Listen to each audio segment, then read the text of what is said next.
live and recording on a beautiful, beautiful Memorial Day in Minneapolis. This is a debate show where people call in on TikTok Live and talk to me about their politics. Gets pretty crazy sometimes. The prompt doesn't have to be followed. It's just something for the callers to work with if they're not very creative. Figure for Memorial Day, it would be fun to trigger the MAGA Republicans by pointing out that Trump is literally a draft dodger. I was Googling it. I wanted to know if it... I always have to be careful about exactly how I accuse Trump of doing things, if I can just say it, or if I should say he's probably this, if he's probably involved in the... Ooh, never mind the intro. We already got a caller. It is also a holiday, so we'll have to watch out for some of the kids who might want to be trolling the show. Hello, how old are you? 27. All right, you support Trump? I do. Why? Oh, because I remember the Alamo. Anything else? Yeah, immigration. Okay. Border safety. Border safety. Okay, why do you think that Trump is doing a good job on immigration or border safety? Yeah, I mean, how many people have come across the border this past month? Very few. Illegal immigration is down quite a lot. Is that why you're happy? Because we remember the Alamo. It is Memorial Day. Okay, I mean, Trump's a draft dodger if you want to talk about it being Memorial Day, but I think the important thing is that the reason that there's so little illegal immigration happening right now is because there are civil rights abuses happening in America, which makes America a place that people don't want to move to. Correct. Yes, there's a huge global headline made by President Trump and the ICE organization. Do not come to America illegally. Okay. They had to break a couple of laws to remember the Alamo. So be it. Okay, so you think it's okay for the president to break the law to achieve his policy positions, to achieve his campaign promises? When it comes to people coming across our border, unaliving, raping, and trafficking, absolutely, especially when that trafficking is sometimes... Wait, there's two things I have to say about that, which is one, you said when it comes to this, so when it comes to this particular topic you care about, suddenly you and your opinions are above the law. We can talk about that as one topic. Separately, you pointed out that you're so concerned about the crimes being committed by the illegal immigrants. You are aware that they commit fewer crimes per capita than legal residents, right? Okay, well, let's talk about the law. So you're okay with those states that ban... abortion then, because the law is just a law and you have to abide, right?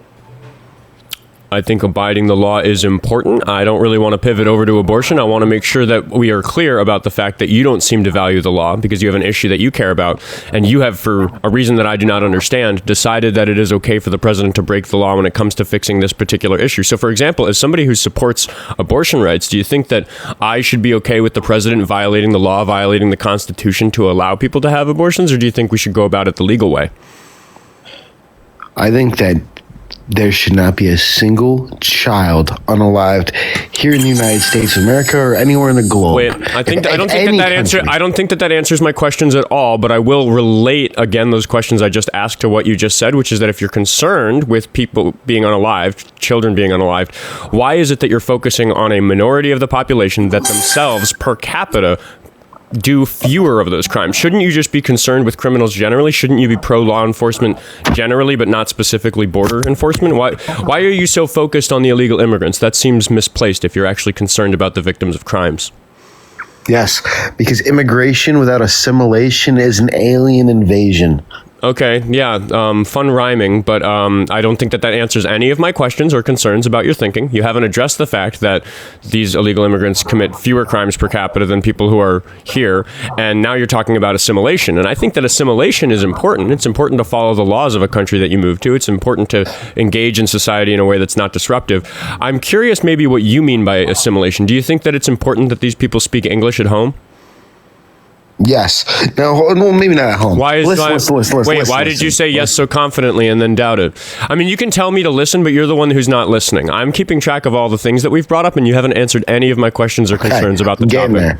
I'm getting there. I don't believe that you are. Do you think that Donald Trump or the ICE organization, in any way, shape, form, or capacity, True or false, illegal immigrants commit fewer violent crimes per capita than legal residents? Is Trump going after violent criminals specifically?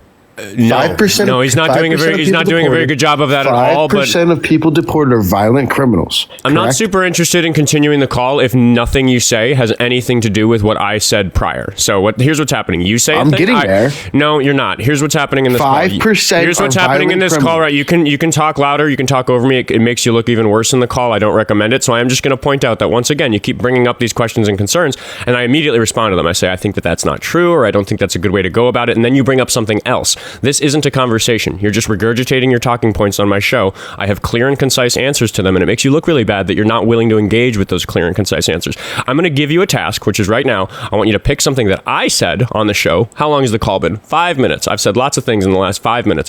I want you to pick one of those things and respond to it. And when you pick one of those things, I want you to start by saying next, Oscar, I'm going to respond to when you said this, and then say what I said. Please do that. All right. Oscar, I'm going to respond to where you said that immigrants create less crime here in the United States than citizens. And this is not the case. Per capita. Hold on, let me finish. If Donald Trump or the ICE organization is not specifically going after violent criminals, they've deported 5%. 5% of the people that they've deported are violent criminals. And the population of citizens here in the United States that are violent criminals is less than 1%. Less than 1%. Then you just admitted that, yes, even without going after violent criminals specifically that are illegal immigrants, we are still obtaining 5% rate violent criminals. I'll respond to that. If I showed you 20 cars and one of them was pink, would it be reasonable to assume that 5% of cars are pink? Because what you're saying is that of this collection of illegal immigrants that the government has identified and deported, 5% of them are dangerous criminals. I don't know if that's the accurate statistic off the top of my head, but it's correct. It's in the neighborhood. I know it's like a single-digit percentage. So again, it would be the same thing for me to gesture towards 20 cars in a parking lot. One of them's pink, and I would say, therefore, 5% of cars are pink, right? Maybe the sample size is larger. Maybe it's 1,000 cars and 50 of them are pink. In no way, shape, form, or capacity is he going after violent criminals. Do you understand my car analogy? We're talking about over hundreds of thousands of people. We're not talking about one pink car. We're talking about hundreds of thousands of illegal violent criminals. Do you think that somehow, without any? Well, my question is: do you think that the sample of immigrants who are deported is representative of immigrants as a whole when there are 12 million illegal immigrants and Trump hasn't deported anywhere near that number? And also the ones who are committing crimes are easier to catch because they leave evidence. They are on the radar of law enforcement. In fact, a great many of the illegal immigrants that Donald Trump has successfully deported during his term are illegal immigrants who were already captured by the law enforcement system for committing those crimes and then conveniently handed over to DHS, which I'm okay with. I'm okay with like that. That I don't have a problem with. We should deport those people. But again, it's not anything that Trump going did. after violent criminals. Well, but ICE isn't doing it. It's just regular law enforcement, which is what I said earlier in the call, which is that if you're concerned about crime, we should just be supporting law enforcement instead of immigration and customs enforcement because they're not very effective at catching criminals. Regular law enforcement is. And I'm pretty anti-law enforcement, but I will just admit we do need law enforcement in society. They do a good job when they catch the rapists and murderers. That's great. They should keep doing that. If you want to catch rapists and murderers, it doesn't make any sense to give money to immigrations and customs enforcement. It makes sense to give money to like murder detectives. Rape detectives. So these 12 million illegal immigrants here in our country, right? Mm-hmm. That's what you just said. You just said 12 million. That's the amount that that's roughly how many illegal immigrants we think there are, yeah. Yeah, 11 to 14 million. I'd accept that range. A lot more, but I'll use your stat at 12. Okay. I'd be interested in hearing your source if you think it's more. Divide that by the states. Do you want me to divide? Not saying that it's an equal divide. Divide that between the states. How many is in each fucking state? I mean, most of them are in Florida, Texas, and California. Like more than half of them. 60,000 per state. But so you're saying in those states there's even more than 60,000? Yeah, most of them are in Florida, Texas, and California, which is why it's very confusing why Trump did Metro Surge in Minnesota, because we don't have very many illegal immigrants. We have like 1% of them. And then you think that all the stats on illegal immigrants are correct? So let me get this right. If I once again, we're just like moving. You're not responding to any of the things I'm saying. If I hop on a raft, no, I'm going to take you back. I'm going to rewind us to when I said that it's law enforcement catching the illegal immigrants mostly that Trump is deporting who are guilty of serious crimes. So I asked you this question: do you think that it makes sense to be trying to fund and bolster immigration and customs enforcement, or should we just fund programs that catch criminals, and the ones that happen to be illegal immigrants can then be deported by immigration customs enforcement? You didn't answer when I asked you if you think that would be more reasonable. Yes. Okay, so but I am also a very big fan of Brandon Gill, Congressman Brandon Gill out of Texas. Okay, and I truthfully, is this a pivot? Why are we talking about? No. We should halt all immigration until every single illegal immigrant is out of our fucking country. Well, okay, I actually want to talk very specifically about something you just said. I don't think we're going to make any progress talking about the actual facts of the matter with illegal immigrants because you haven't been responding to anything I'm saying. But you said that we need to catch them all, Pokemon style. We got to get every single one of them. Do you recognize that when it comes to like an enforcement action for a crime that's committed a lot, because there are millions of illegal immigrants, it is a big problem. I recognize that. Do you understand that like catching every single one of them is a little bit unrealistic and would probably be too costly to society? Well, then we'll just have to halt all immigration until they unalive, naturally. That's absurd. So we need to have some sort of like military, like DMZ at the southern border because it's like if one single human crosses the border, you're willing to spend like millions and millions of taxpayer dollars to correct that? Is millions of taxpayer dollars worth saving one child's life? Yeah. But that's not a very effective way to accomplish that. You can save more lives if you do different things than what you're suggesting. Listen, I remember the fucking Alamo, buddy. Don't forget it. Why do you keep saying that? Is it a joke? Like, what is the bit? I don't get it. The Alamo was in the 1800s. Very important. I get the phrase, remember the Alamo. Like, I'm, 9/11, never forget, right? That's my thing. I'm a 9/11 victim. But, like, why do you keep repeating that on my show? What's the point? I don't understand. Yeah, so you're just okay with the Muslims? Is this a troll, dude? Like, you're a victim. You're a victim of 9/11, but you support the Muslims. I mean, I support people's right to religious freedom. I don't actually support, like, Orthodox Muslims in the same way that I don't support Orthodox Christians. Abrahamic religions have some really problematic, dangerous beliefs. What? I take issue with the Abrahamic religions generally. It's my concern with them is not specific to Islam, is what I'm saying. Every major religion accepts Jesus in some way, shape, form, or capacity. Well, I mean, you're talking about the three main Abrahamic religions, which are the big ones: Judaism, Christianity, and Islam. Also Buddhism. I don't think that Buddhists accept that Jesus is their savior. They do not. Not their savior, but they do recognize him as a spiritual entity. Yeah, I mean, I recognize him as a spiritual entity, but because I'm an atheist, the word spiritual doesn't carry great meaning. So, what's your point? You're an atheist? Mm-hmm. Sorry, buddy. So, do you think that love is the most powerful thing on the planet? I mean, powerful is we'd have to go with some operational definitions. If you want to know what's important to me, I think suffering is important. I think that we have to have an ethical framework that's based in preventing people from suffering. Yeah. Pain, misery, starvation, death, disease, rape, murder, all those things that you're really concerned about the illegal immigrants for. Those are the things that I care about in my ethical framework because I'm an atheist. Because I don't care what God thinks. I don't think God's real. I don't care what some old book says. I know what it means for people to suffer. I know what suffering is, and I want to reduce suffering in the world. That's what I'm really excited. Yeah, man. By default, I love every human. If humans really got to, so your entire framework is humans really got to screw up. Humans really got to screw up for me to not love them. Unfortunately, I have a job where I'm exposed to lots of people that I don't love. That's kind of what happens on this show. Those rare people who have so egregiously fucked up in their life that somebody like me, who by default loves every human, doesn't love them. I get exposed to a lot of those people on my show. It's rather taxing emotionally. So you believe in love. You're not an atheist. I believe that love is a human emotion and an important one. Yeah. And your entire ideology on believing that people should not suffer is based upon your love. And that is what Jesus is to us. That is what God is to us, is love. Okay, I mean, I'm not going to deny that there are people who You believe in love. You're not an atheist. Get your shit together, Oscar. Do you know what the word? Do you know what the word atheist means? What's the definition of the word atheist? Oh, he ran. I don't know. I think that guy was like, I don't think he was trolling. I think he was like a monstrously racist person who wants bad things for America. I think his tactic was rage baiting though. So I just think he left because it wasn't working on me. Anyway, I am just going to take a moment before we get to the rest of the queue to just tell everybody thanks for 50,000 followers on Instagram. I know some of you guys are here from over there. That was a big deal. I had a friend come over and we drank beer until 2 a.m. when I got to watch the odometer tick over on 50,000, and that's a huge deal to me. And I have a donor to thank. I have Jennifer, who sent in a donation overnight and said, thank you for spending your time trying to educate these people and help me keep my sanity around my MAGA family. I never thought at 43 I would feel like I'm losing my family to a cult. Here's some money for coffee or treats for your pup. And Jennifer sent me $20. So Noodle, my pup, who is...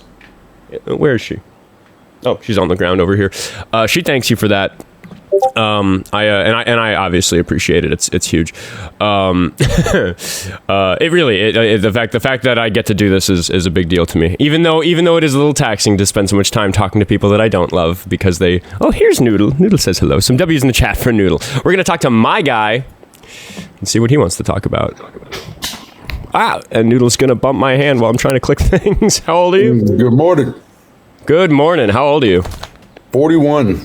41. Are you a Trump supporter?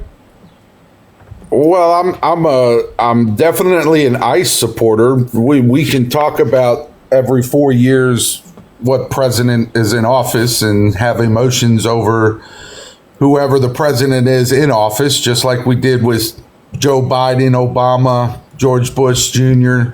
You had the other side whining, just like I'm listening to you whine about ICE. I have an issue with you saying fuck ICE because what are you doing to protect the borders? What do you do in your life to actually stop illegals from coming over the border? I don't think that illegal immigrants entering the country is significant enough an issue to warrant my attention in that way. Right. So why don't you move to France where they say fuck ICE, but they do the same thing that America does where if you overstay by 24 minutes, the French government is at the door telling you to leave. France is a different country with different socioeconomics, different demographics, different issues. So I'm not really interested in talking about illegal immigration in France. I'm not interested in talking to somebody that has anti-American values like yourself.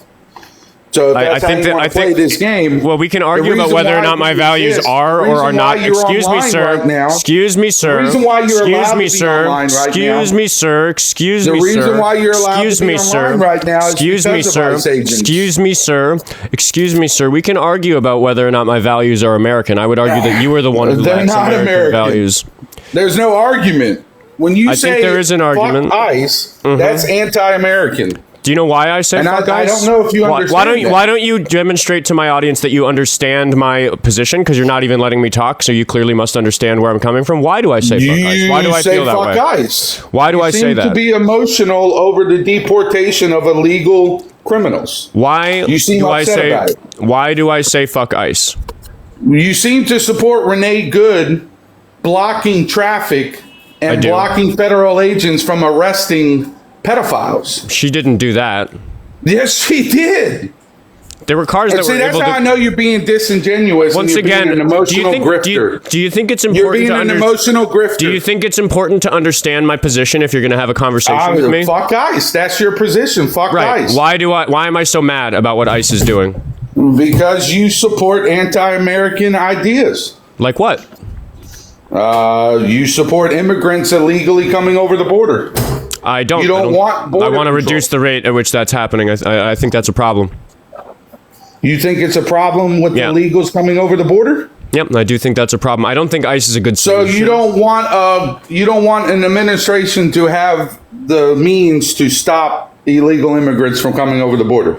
I think that the approach to illegal immigration by the Trump administration is not just bad for Americans, bad for the economy, bad for our industries here. It's also just unethical and unconstitutional and illegal. I think it's unethical for the state of Minnesota to actively do an insurrection and tell the federal government that we accept illegal I'm sorry. immigrants. Are you And there's accusing the nothing state you're of gonna do to Minnesota stop of it. doing That's an what Minnesota insurrection? said.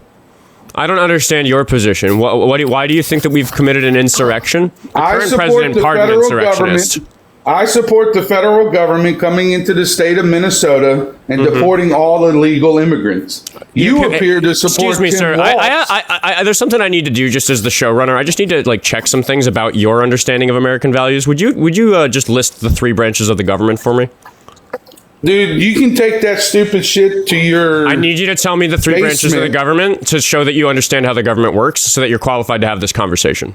What are the 3 I branches know of the that government? the state has to listen to the federal What are the 3 when it branches of the comes government? to immigration because I'm Congress not going to move passed on. the law. What's happening on my show is that I'm going to Congress grill you passed about the what the law. 3 branches of the government. Congress passed What are the 3 branches of the that government? Minnesota's refusing What are the to 3 follow. branches of the government? Do you understand that? What are the 3 branches of Do the you government? understand that? What are the 3 branches of the government? Congress What are the passed 3 the branches law. of the government? Congress passed a law 3 that branches of Minnesota the government. refused. Congress passed a law that 3 Minnesota. branches of the government. Congress passed a law that Minnesota refused to follow. I'm not going to let the call move on. So You have to let's tell talk me. about- No, we're let's not. talk Why are about you talking? American It's not values. going to work. None of these things Why you're bringing does up the are going to be state the of topic. The Minnesota only not follow topic the is that you law? don't understand how the government works. If you're concerned about Minnesota not following the law and the government's rules, you need to understand that you need to If the demonstrate state's that you allowed understand to how the create government san- works. If the state's allowed to No, create, I need you to tell me the 3 sanctuary cities- branches of the government. What are the 3 Dude, branches of the government? You're Can you hear good. me? Is You're my a mic good on? grifter. You're I'm a good debate grifter. host, and I'm demonstrating You're to a my good audience that you're grifter. mad about It's not something that you don't debating when understand. You want me to name the 3 branches of government? I'm not retarded. Ooh, you got to go for the slur. Bye. Goodbye. So that guy didn't understand the 3 branches of the government. Thanks everybody for double tapping away on the screen, getting some fresh callers in here. It is a holiday. I know the Saturday Sunday shows are always interesting. So Monday is a holiday. We shall see. Been a little while. I feel like we've had since we've had a slur-n-run. We're gonna see if STV Fred understands how the government works after he tells us potentially how old he is. Maybe this will just be another quick slur-n-run. Hello, how old are you? Hey, that was a butt tap. Sorry. Oh, no worries. Goodbye. We're going to talk to Elijah Kane, 54. Is 54 a birth year? Perhaps. We'll see. We'll check. Elijah Kane, how old are you? I am 36. 36. Do you support Trump? I do not, and I know you're going to kick me because I'm a I friendly. am. but I give the friendlies 10 seconds. Get your piece out. Yeah, I just wanted to bring a talking point to the show. I wanted to know how MAGA feels or justifies Trump's rollbacks on environmental protections and how bad MAGA is for the environment. I don't hear that discussed much on your show, and it's, I think, a really, really serious issue that I'm sure it's close to home to you because you're in Minnesota where they just allowed drilling in the copper boundary mining. waters. Yeah, Yep. mining in the boundary waters. Yeah, so I will kick you. I'll get off your show. Appreciate you. Yeah. So one of the things that's difficult about the situation right now is that I don't feel all that highly incentivized. Ooh, let me know in the chat if you can hear that car alarm. I'm always curious if I should close that window before I do the show. Yeah. One of the things that is difficult for me as somebody who cares so much about politics right now is that it is just the most important thing that we get Trump out of office. So it's hard for me to want to give a bunch of attention to things like the fact that we're going to copper mine the boundary waters, which is one of the most incredible natural resources we have here in Minnesota. It's one of my favorite places in the world. I've twice spent a week off grid canoeing from lake to lake and camping off grid in the boundary waters. And it's one of the things I'm most happy I've ever done for myself. It's something I dream of doing again. So thanks for the donations, everybody. Maybe I can get a vacation eventually. It's been a while. But it's hard for me to want to give that stuff attention because I feel like we want to I feel like we need to keep our eye on the prize. We can go back to the minutia of deciding this or that thing about American politics after we handle the tyranny problem. So it's hard for me to want to even advocate for the things that I care so much about, like the boundary waters. But yeah, it's obviously terrible. Tavlord is our next caller. We're going to see if they're a Trump supporter, and we're going to see if they're of age. How old are you, Tavlord? I'm 29. 29. Are you a Trump supporter? Absolutely. Why is that? Because he's saving our country. He's reestablishing American hegemony. He's making our lives better. Okay, I don't think that that's true. And also just forgive me for identifying the accent. Could you just tell me what time it is? What time zone you're in? I live in Nebraska. In Central Time. What time is it in Central Time? So silly questions. Just past 10:20. Don't ask me stupid questions like that. I don't think it is a stupid question. It's just a litmus I think check. it is. It's irrelevant. It's irrelevant to test where I'm from or if I know what I'm talking about. So just shut the fuck up. Okay? I'm sorry. You've called into a debate live and you don't think it's relevant to check if you know what you're talking about? How would knowing it? How does that check to know what I'm talking about? I mean, there are people who live here with British It's accents. a stupid, flaccid ad hominem argument to say that I don't know what I'm talking about because I'm not. I didn't say I'm that not you in don't know what you were America. talking about. I just checked where you live, and you said that I was Why are accusing you checking where I live, you silly man? You said it would be silly for me to check if you know what you're talking about, and that's literally what the whole But show you're is not. about. You're checking where I live for no reason. I believe you. I believe that you live in Nebraska. I'm gonna choose. I don't give a fuck what you believe about me personally. Okay. We're talking about politics. Now quit being a stupid person and talk about the politics. Okay. I don't think that Trump is doing anything good for American hegemony. He's actually making us an embarrassment on the world stage and weakening our alliances with other powerful countries, and I think that's really bad. Okay, I don't think so. I think he's establishing a dominance over Venezuela, over Iran. These are big oil countries. Yeah, wars of And conquest, I would call them. Good, especially That's good. in Venezuela. You know who He also robbed did Venezuela. that? He robbed Venezuela of their oil by capturing their president and threatening their vice president. So Good. okay, so you're just like an imperialist. You think we should just go steal oil You know from who other also countries? did that? You know who also did that? The Emperor Trajan did that. And you know that? Okay. You know, and he invented Romania. And, you know, we wouldn't have Romania. What are the three branches of the government? And what are the three branches of the government? Again with your stupid quiz questions. Yeah, they're very easy questions. What are the three branches of the government in the United States? Why do you think it's relevant to Because answer people that who don't question? understand the three branches of the government aren't qualified to have a nuanced opinion about the actions of people Why who work in wouldn't those they three be branches. qualified? Why? Answer the question. What are the three branches of the government? How about you tell me what they are and tell me why it's relevant to your argument? I already told you why it's relevant to my argument, and I'm going to. No, you didn't. Are You told me- are you admitting that you don't know what they are? You gave your opinion about how you think that if someone doesn't... We can proceed if you admit that you don't know what they are. Do you admit that you don't know what they are? Stupid fuck. You're being a stupid fuck. You know that? You're being I'm a just stupid checking if little you understand what we're talking idiot. about. We're talking about American politics. That is the most No, basic we're question talking about anybody can global ask hegemony. about. Stop. We're talking about ranting. the actions You're of- ranting. You're ranting now. You need to stop talking. I'm demanding. You called into a talk demanding show and you're bullshit. telling You're the host to demanding stop bullshit. talking. You're I'm demanding that you bullshit. explain you understand the rules of the game we're talking about. We're talking about American politics. The and I rules think of the game. Yeah, the rules of the game. You're raving like a lunatic right now. You know Yes that? or no? Do you know what the three branches of the government are? Listen to you. You clearly don't, think but you're can in you admit it? You think you're in Congress right now doing these yes or no questions? Yes or no? Yes or no? You're this silly man. I think I'm on a debate live. The people who do that in Congress just look stupid, and you're looking stupid right now. Just have a conversation instead of demanding yes or no questions. I'd like to have a conversation about the three branches of the silly government. quiz questions. You're like those people in Congress that ask new elected officials basic questions about their job. These silly tactics you're Yeah, playing. are I just think so that new transparent. elected officials should be asked basic Well, we're questions not about their talking job to about make the- sure that they. Do you understand that if you talk over me every single time I open my mouth, it's a bad show and people don't want to listen to you? Yeah, well, maybe that's a good thing. Because it is a bad show. Thanks for the confetti. Yeah, once again, what are the three branches of the government? Or you can just say that you don't know. Can you say, I How don't is know? how is our government structure relevant to this conversation? Because we're talking about how the government is functioning and the things that people who work in it are doing. So if you don't understand the structure of it, that suggests to me that it's a waste of time talking to you. We're talking about the actions of the executive branch of government right now. Oh, that's one of them. What are the other two? Just shut the fuck up, you stupid fuck. You're going Quit to asking get a these harassment and stupid bullying questions. flagged. It's not a stupid question. It's a very basic question It is a about how the stupid government... question. We're talking about the actions of the executive right now. I gave you and one. You want to broaden the discussion to asking quiz questions about the other branches of government just because you want to be stupid. How you doing, Okay, Di? So we're talking about. pretty good. Excuse me, guest. Please let me say hello to our panelist, Attorney Di. How you doing, Di? I'm doing all right. Thought I'd hop up for a little bit, talking about Attorney the three branches Di, of government. do you know what the three branches of the government are? I do. Can you pick me? I got my hand up. Okay, yeah. What are the three branches of the government?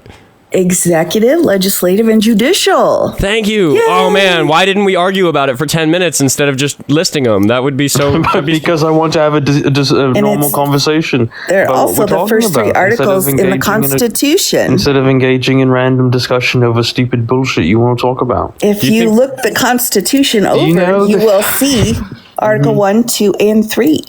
Do you know the 5 species of finch that Darwin found in the Galapagos? Name them. I used to. Oh, you used to? Yeah, Oh, yeah. I studied evolutionary biology a long time ago. You don't know the basics of evolutionary theory. If you don't know how Darwin came to his conclusions, how can that's you a know false what we're equivalency. talking about That's a right terrible now? analogy. You don't know anything about modern. You don't need to know a particular. No. I will answer. Excuse me. I don't use the mute button, so I'm going to talk. I'm going to talk over you until you let me answer that. I'm going to talk over you until you let me answer that. You can't talk about. I am going to talk over you until you let me answer. I am going to talk over you until you let me answer. I am going to talk over you until you let me answer because I don't use the mute button on my show. So I'm going to answer your concern about evolution. I am going to talk over you until you let me answer your concern about evolution. You need to stop talking and I don't need to stop talking. You need to stop talking and listen because I have a very clear and concise answer to your concern about me not knowing the finches. Are you going to let me talk or not? I am going to talk over you continuously until my chat demands that I kick you because people don't like listening to this. So I am going to continue talking over you until you let me answer your concern about evolutionary biology because I do understand evolutionary biology. You are afraid of learning that I do understand evolutionary biology, so you're trying to talk over me. You're trying to win the arm wrestling match because you're afraid that if you let me talk, it's going to demonstrate to everybody that I do in fact know what I'm talking about. So I will eventually just have to kick you if you think we're going to. All right, he's going to get kicked. You're doing great. And now no, I'm just going to kick him. So once again, I don't think it's necessary to understand a particular example of evolutionary biology to know how evolution works. I do think it's important to understand how the government works to understand how the government works. But hey, you know what? W guessed. I got sick of the arm wrestling competition, so he had to go. And I think he was a troll. I don't think he was I agree, but you did great with that one. My gosh. It is hard to do. It is hard to continue to be articulate while somebody is yapping in your fucking ears. So She's sorry. Sorry you didn't get much time with him, Di, but there was no talking to that guy. That was not going to be a productive conversation of any kind. Do you want to stay up for another call? I think it was a great warm up. Yeah. I got my tongue twisters in. Peter Pepper picked a peck of pickled peppers. A peck of pickled peppers. Peter Pepper picked it. Peter Pepper picked a peck of pickled peppers. Where's the peck of pickled peppers? Peter Pepper picked. Anyway, that's crazy. I taught public speaking for a lot of years. The talking quickly and being like quick on the spot. It's from like years and years of improv acting and teaching science students how to present their material. So there's like, oh, I love it. Yeah, it's fabulous. I have some. You have very different professional skills than me, but we both bring some value to the table. You want to stay up for a call with Dante Evan? Sure. All right, we'll check how old he is. How old are you, Dante Evan? I'm 32. You a Trump supporter? Yeah. Why on earth? Because the thing is, N slur, R slur, F slur. I mean, at least he didn't actually do it, but like I don't know, it's weird. Rad Ventures, Adventures with an R. How old are you, Rad Ventures? Ooh, slow to connect. Rad Ventures. Sorry, 42 years old. 42. I had you in my pocket. No worries. You a Trump supporter?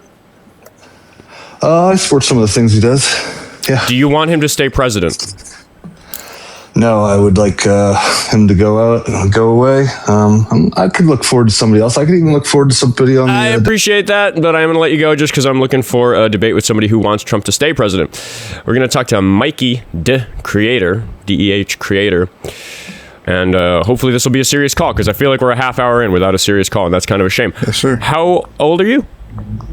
Huh? How old are you? I'm 23. 23. You support Trump? Nope. Goodbye. My guy's back. We're going to skip him. We're going to talk to Jake Shelby. See if we can get a good debate going. Jake, how old are you? I'm 19. You support Trump? Well, no. I'm a neo-libertarian flangist, so... I'm just going to make sure that I block this guy. I wish it gave me a more accessible block button. I have to like click 2 or 3 times to get to the block button. The memes are just like, I mean, again, I'm honored that there's trolls coming after me. It's exciting. It means I'm doing something right at the end of the day. They've been bad lately, though. They've just been really bad. All right, which one? They have been bad lately. I've noticed over the last week. Was my guy the one who actually said the R slur? I don't remember. We could let him try again because we didn't actually get the flag for it. I think it's been 10 minutes. We can see if he'll behave himself. You want to try that? Go for it. All right, which one was my guy? I can never remember. We'll find out. Well, I'll ask him to remind me his age because I still got to do that. How old are you? I'm 41. We've said this before. Sorry, remind me which caller you were. It's all a blur already. So why are you being irrational when you ask me about the three branches of government when it wasn't about the conversation we were having? Because if you don't know what the three branches of the government are, you are unqualified to talk about American politics, and this is a debate live where we talk about American politics. Right, and if you don't know federal law trumps state law when Congress passes the immigration law, and then you have a state not allowing the federal government to come in, that is an insurrection. I'll let you take this one, Di. You go for it. Thank you, sir. Hey, little bug fella. I want to talk to the irrational guy, not a fake lawyer online. Ooh, I'm certainly not fake. That's a hefty accusation. Well, take your faggot shit somewhere else. Welcome to America. Hey, calm down, little bug. Oh, man, that could have been fun. Yeah, I mean, I don't know why they do the slur and run. Like, are they? Like, is it really like I know he was the one who did it earlier, and I will say, while I don't forgive people using slurs, I do actually think that most of the time they say the R word or the F word or something, it's just because it's a word in their vocabulary and they're not actually trying to get themselves kicked off the show. So as much as I hate that they do that, I'm willing to be like, hey, try again, behave yourself. I know that we disagree about the use of those words, but there's words that I can't say basically my point is, I'm willing to talk to somebody who uses slurs. I platform terrible people on this show. So if somebody wants to try again and not get the show banned, not get my account dinged for them using a slur, like, I'll let them try. But like, what is that guy's point? Was that a successful call for him? Well, that's a good question. And with your background in speech and rhetoric, it would make absolute sense to be like, hey, let's try it again. I think that's just fine. Yeah, at the end of the day, I often say to people, hey, you're interrupting me. You're not letting me answer your questions. Do you want people to listen to you? I am trying to platform you. Do you want my platform? Because it just doesn't work if you get kicked for... I mean, the guy who was yapping over me about evolution, I think he immediately recognized he was in trouble by the way I started answering that, and he just had nothing left. 72V.Parker. We're gonna see if this one's gonna be useful for the show. 72V.Parker. How old are you? 69. I don't think I believe you. I don't know. Then don't believe me. What year were you born? 69. So legally, we have to make sure you're over 18 or else this account will get dinged. So, you can talk how you want to talk, but it's just a legal question to make sure that this account doesn't go down. Yeah. So, like, if I say I'm 11, then your account goes down? Well, no, you go down. Yeah. Dude, do you want to be on the show or not? Last chance. How old are you? No, I really don't want to be on a show with a bunch of ice faggots. Bye. Yeah, school's not in session, so we've got the constant slur and run. We're gonna talk to Septic Salad. I remember I talked to him. Actually, Attorney Di, didn't you and I talk to Septic Salad for like an hour the other day? Or I talked to him for a half hour. Oh, I remember. This is the guy who said I wasn't a lawyer. That's when you and I met. I brought you up, and then we had the whole conversation over again from the beginning. Septic Salad, remind us how old you are. Yeah, I'm 40. Okay. What are we talking about today? Oh, well, I was going to, start off by the three branches of government question. I mean, you're committing multiple fallacies, like the perfect solution fallacy, nirvana fallacy, argument from ignorance, appeal to accomplishment. I'm just checking I think it's important to check if the person I'm talking to understands what I'm talking about. And the three branches question is really important to that. No, but again, it's you're talking about a perfect solution, or like rejecting realistic opinions because they are not perfectly informed, and nobody's perfectly informed. So it's not. I don't think you have to be perfectly informed. It's the most basic thing. It's like the thing you learn day one in a civics class. It's not some random. If he's not from the United States, it sounded like he was from another place. It's like you can have an opinion about political affairs, and you said he lived in Nebraska. Okay, well, even still, if that's the case, you can have an opinion about something without having remembered the word legislative. Have you ever read the Constitution? Right? The what? Have you ever looked at or read the Constitution? Yeah. Okay, well, the first page talks about the legislative branch. I understand what it does, but what I'm saying is that you don't have to be perfectly informed at all times. Okay, allow me to answer that. Which is that I often, when a guest is not difficult about that question, if they're honest and they say that they can't remember like what they're called, I immediately say, I actually don't care if you remember what they're called. What's really important is if you know what they do. So if somebody can tell me like, oh, one of them is the courts, and then one of them is the lawmakers, and then one of them is the president, that's good enough. That's the important bit. And I let people fall back to that if they don't remember the big words that we don't use very often in everyday speech, like legislative and judicial and executive. That's fine, but we don't get to that part in the conversation, because if I ask a question that my guest doesn't know the answer of, it reliably turns into a screaming match, which we have seen happen numerous times today. So I stand by the way I addressed the question. Even then, it's like you understand that the executive branch, does like executes certain things, but it's like if I asked you like what's EO 12333, right? And it's like, okay, you don't know, but why is that important when you're having? So what you're talking about is C-lining, which is a strategy where you just ask hyper-specific information, like what was the judge's name, or like, what was the exact date of that hearing, or just like random stuff that any one person wouldn't exactly know. Because I think the only executive order number I have memorized is 14160. But like, just because I don't remember the number of another executive order doesn't mean that I don't understand the content of that executive order. It doesn't mean I can't quickly look up what that number is. It doesn't mean I'm unqualified to have the conversation. But if you don't understand the basic structure of the government, the basic rules, like we're talking about Trump, if you don't understand what the executive branch is distinct from the legislative or the judicial, even if you don't know them by name, you simply do not understand what the president's job is. And that's very different than not remembering the particular serial number of an executive order. Right. And executive orders aren't really that important either, because they're not law. Well, it depends on the implementation. Like I brought EO 12333 because it involves, foreign surveillance. So I mean, they are very important to how we engage in, the political atmosphere. Can I just ask you a straightforward question, Septic? Do you recognize that it is more important to know what the three branches of the government are, even if you don't know them by name, than it is to remember the number of a particular executive order? Yes, but I think that you brought that question up at a time where he was actually making headway into the logical position that he was stating, and you use that as a pivot tool. So it was a little bit disingenuous in the first place, and then that's why he was kind of like, I interrupt the conversation and bring up that. I will admit that I often interrupt a discussion to bring up that question, but I do that at such a time where I realize the guest doesn't understand what they're talking about, and when that happens, I find it not productive to continue the conversation until we establish some basic rules about how the government works. Why would I have a conversation with somebody who doesn't understand the role of the president about the things the president does? If somebody doesn't understand that, we have to pull the conversation back and say, let's talk about what the job of the president is, so that then we are on common ground and we're working with the same vocabulary and tools to now discuss the things that the president's doing. I think that's way more important.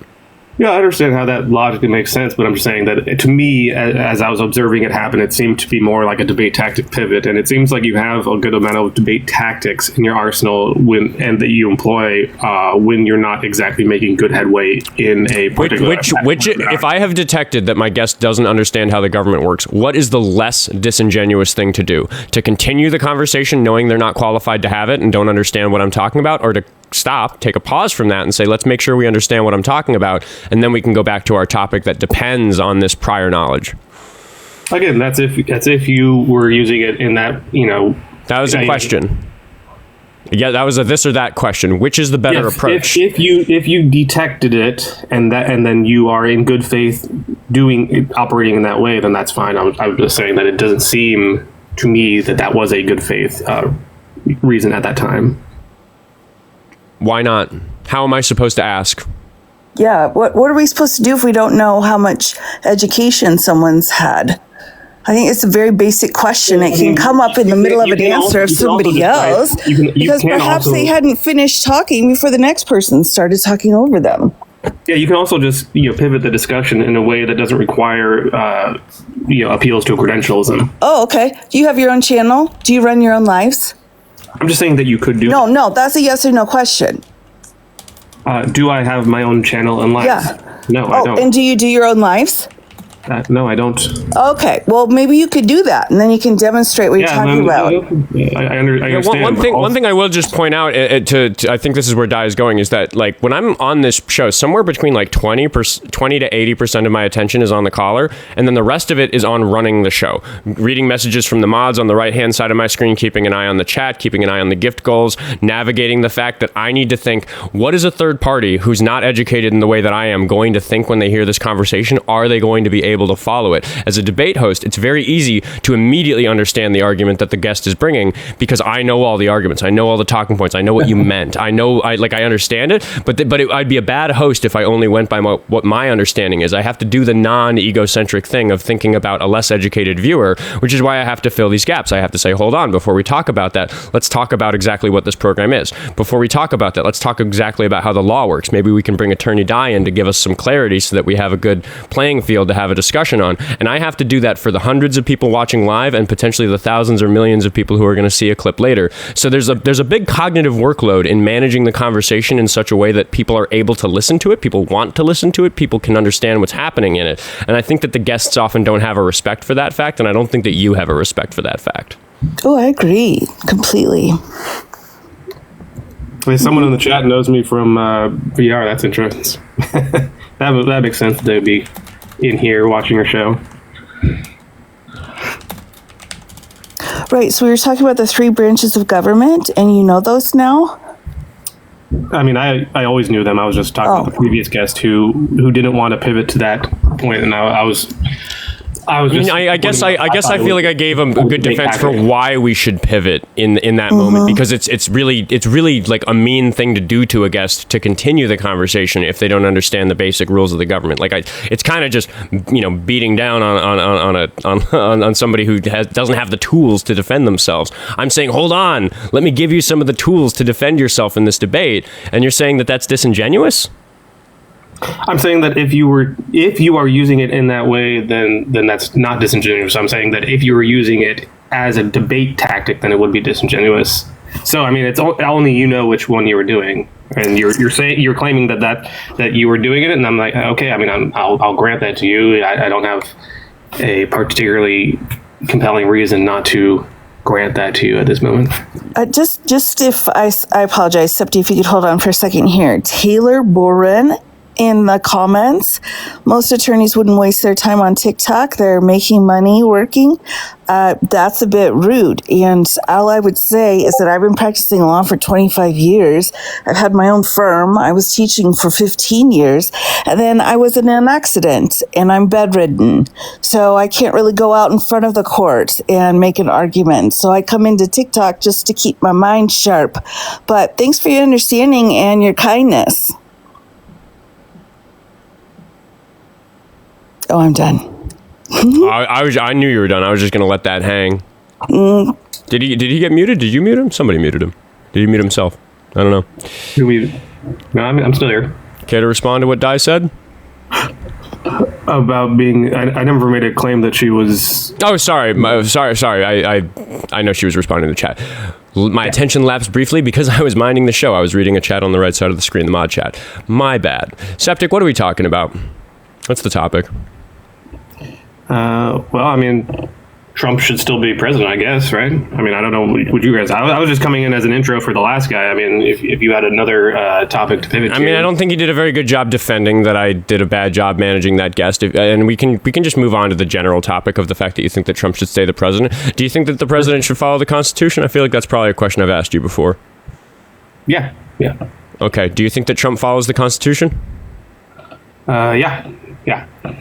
Di, you want to take this one? Yeah, so I guess with this, I usually do a little visual aid. I wasn't sure if I did that yesterday when we first met or not. Did I show you my closet? No. Okay. That's a weird question. Well, hold on a second. What I did for my closet was I have, that's where I'm tracking all of the lawsuits where he is being questioned for whether or not he has violated the Constitution. and also the federal statutes that are available. So every single case, and I think we're at 700. So that's why I think the visual helps a little bit, not to take up anybody's time. But let me just move back here. Here we go, see if we can get. And how many times have those been ruled that he violated the Constitution? Well, we're still going forward, right? Because his administration likes to do interlocutory appeals for everything from writing the name on the paper to not having a good judge. So because of all of the interlocutory appeals, it's taking a little time. So it's not the government. They're not good judges? It is the government. I'm sorry. The government's the one doing it. So we can't get any answers. Wait, are you saying that a lot of these cases have failed to find him guilty because of not good judges? Was that your claim? My claim is that they're stuck in a loop that takes extra time by having interlocutory appeals. Allow me to put this in simpler terms. These are the number of pending lawsuits against Trump for doing unconstitutional things, and they are taking every legal step they can to stall the outcome of these cases so they can continue piling up until what? I would argue until a point where it doesn't matter if they lose because they have taken so much control of the federal government. That's my concern. You got a lot of sticky notes. How many have been taken down because they were dismissed? At this point, out of 737. No, I meant in total. Like of all cases brought against Trump, how many have been dismissed or ruled in favor of Trump? Well, I think there's only 2 that have ruled in favor, but total would be 37. Out of 700? Yes. Yeah. Incredible work, guy, by the way. There's only been 700 against him there's only been 700 against him over the past 10 years? I'm sorry, I missed your question. I was saying of all cases brought against Trump in suspected violation of the Constitution, because that's what the host said, it was the qualifications, right? Of all of them that were brought against him, how many have been dismissed over the past 10 years or ruled in favor of Trump? Over 10 years? You mean during Biden? Yeah, the cases are you talking about his first administration? Yeah, of course. Okay, well, he was around 280, and I don't even know. Biden was around 250 for the entire 4 years. So here we're 18 months? This is not anybody, even FDR, which had a lot of lawsuits. Never seen anything this big before. Yeah, because people are much more motivated to go after Trump for spurious cases. I understand you might see that. And then to that, I would say each one of these has been filed by legitimate attorneys. We don't have anyone coming up and just representing themselves. And we also don't have attorneys that won't follow the Constitution or their ethical rules. So, that's where the validity is. Who is an illegitimate attorney is my question. I can't hear you when you talk over me. I apologize. Go ahead. You're making a distinction between legitimate attorneys and illegitimate attorneys. So who? No, I'm not. I'm just saying if you're representing yourself versus an attorney in a firm, those are 2 different things. Yeah, but you added a legitimate. Are you saying that the qualification for legitimate is that you're a part of a firm? Do you think this is an important detail? Because you asked for evidence of the cases or like data on the cases, and Di is so prepared. It's making me feel like I'm a terrible host because it's incredible the amount of work that you're looking at, and you're sitting here asking these detailed questions. It's sea lining, dude. You're gonna start asking what the judge's name was on the cases that got dismissed or whatever. No, look at the number of lawsuits. Look at what we're talking about. Look at the numbers. My argument was that people are much more motivated now to bring up frivolous lawsuits against Trump, and her rebuttal was these are done by legitimate attorneys. That was the rebuttal to that. So I was well, that's not really a rebuttal. I still think they are frivolous. Just because an attorney filed them does not mean they're not frivolous. Well, that's really true, actually, because several of his lawyers right now are getting into trouble ethically for filing frivolous lawsuits. There you go. But no one here from these attorneys, just his. Okay, not yet, sure, but you agree with my premise that attorneys, legitimate or whatever would be qualified as illegitimate, are still capable of filing frivolous lawsuits, and I don't think that. Okay, wait. No. I need to interrupt and just assess the way this conversation is going, because we're talking about the unconstitutional actions of the president. You folded your arms and said, "Well, show me the lawsuits." I just showed you 700 of them. I asked how many he's been found guilty of. How many times has he been found guilty of violating the Constitution? The answer was. Okay, 0. here's my problem with your entire approach to this. If there was a video of me murdering a child with an axe, and I hadn't been convicted yet because it was a big trial and it was going to take 18 months, but I said I was going to do it, and then I went and did it on camera, and everybody was watching and everybody saw it, and there was no explanation, there was no good reason, it wasn't self-defense, we're talking about a random child on the street. You're sitting there and saying, well, Oskar hasn't been convicted yet, how dare you say that he's done anything wrong? And we, the public, who have a third grade reading level and eyeballs, are watching what Trump is doing and going, look at these. There's no smoking gun cases. There absolutely are so many smoking gun cases that we could just start listing them if you want us to. None of them are smoking gun, and all of them are going to be dismissed eventually because they're not smoking guns. No, that's what I'm arguing you're wrong about. He has done so many things that are so obviously and flagrantly unconstitutional that my analogy is a good one. Yep. You're just declaring I'm wrong about that. We could start talking about individual examples, but I think you're afraid of this line of reasoning because I've gotten to the crux of why your argument is bad. I agree. Any one of your quote unquote legitimate examples where you think that he has done this So let me clarify for you, Septi. In the Florida espionage case against Trump, right? About every day there would be 10 to 15 people representing themselves filing to try to get in on that case to go with the quote unquote legitimate attorneys. I say legitimate, meaning licensed to practice law. That's legitimate. People could represent yourself all the time. And what's happening is in a lot of these cases, they're just like handwriting, I want to be a part of this case. And it kind of clogs up the legal system. So I'm not trying to say representing yourself is like, oh, that's terrible. I'm just saying none of these cases have, self-represented people involved. And that's huge when you got 700 cases going. So that's for clarification. Okay, but I still don't see that as a good reasoning for me to dismiss the idea that legitimate attorneys can file these frivolous lawsuits. They've done it all the time. That's kind of a you problem, not a me problem. I mean, we saw them do it with the 34 felony counts. We saw them do it with. No, we've seen them do it over and over again. Legitimate attorneys filing stupid, frivolous lawsuits. We've like the $1 million one where Trump and what's her face have to pay $1 million for the BS that they were saying about Hillary Clinton. That's frivolous. That's frivolous, and it's been ruled on frivolous. And right now in our courts, they're going after the Department of Justice. Do you know why? Because they're filing frivolous papers and all kinds of crap. So I don't want to get tangled up here in the frivolousness of it. My point was, you're saying how many times has he violated the Constitution? And I say, well, if you look at the closet, we've got 0. Oh, I'm sorry.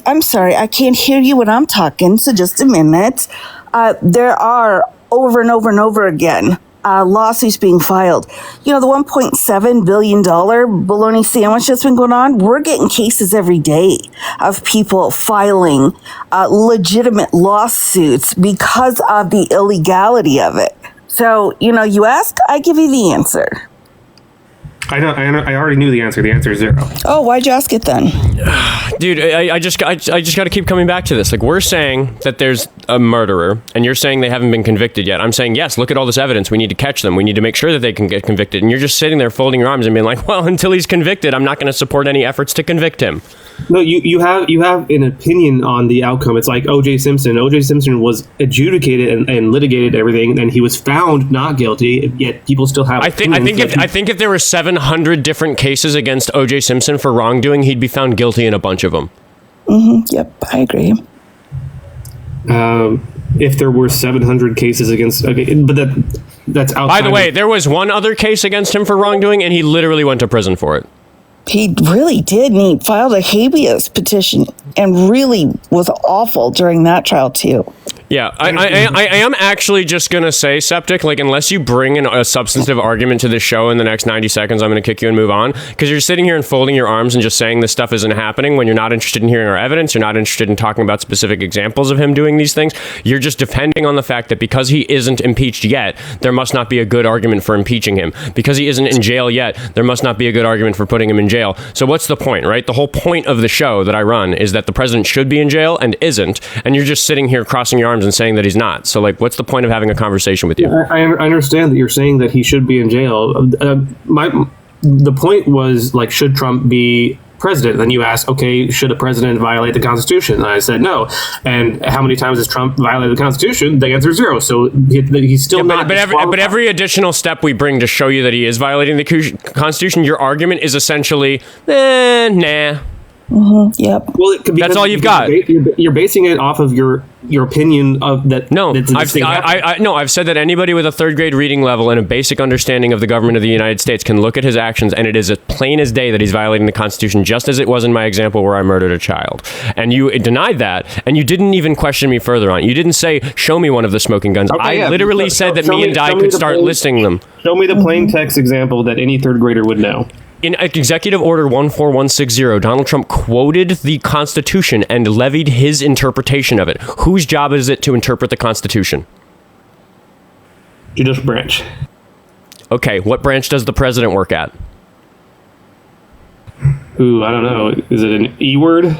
Dude, you're playing dumb when you know you're cornered. He works for the executive branch, which is why it's important to ask guests like I did earlier if they understand this, because the Constitution is specific on that, and it is a violation of his oath of office to protect and defend and uphold the Constitution for him to take authority away from the judicial branch by levying his opinion by executive order on the Constitution. Flagrantly, in broad daylight, a violation of the Constitution and overreach of his authority. You have to be blind to say otherwise. You have to be looking at me having murdered that child with an axe and saying, no, maybe he didn't mean to do it. Maybe it was an accident. Maybe it was self-defense. Maybe he had good reason. No, it's ridiculous. It's absurd. It's a smoking gun. He violated the Constitution. He gave it an opinion on interpretation of the Constitution.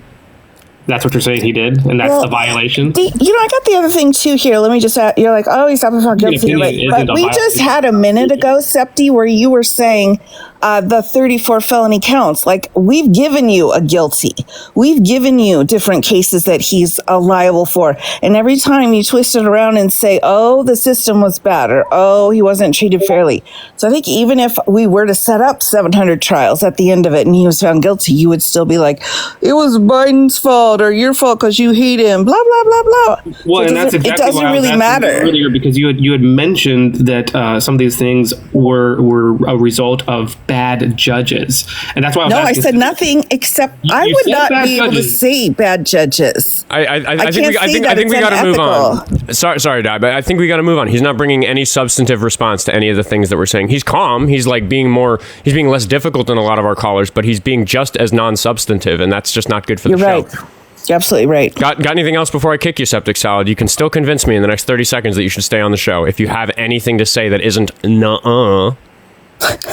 I was asking you specifically if he gave his opinion on whatever you just said, that interpretation, if giving an opinion was a violation of the... Yeah, as an executive order, yeah, absolutely. That's a violation of what his authority is. Completely. Giving an opinion... As an executive if it was his opinion, it could have been a truth social. If it was an opinion, it could have been a Truth Social post. The executive order is an extension of his executive authority as the seat of the executive branch. So no, he's trying to use presidential authority to do the job of the judicial branch, which is a violation of the separation of powers, violation of the checks and balances. Did the judicial branch weigh in on that opinion and have him once again? You're falling back to your prior argument about like, oh well, they haven't ruled on it yet. But the point is, it's plain as day unconstitutional, regardless of what the court outcome is. You got anything else?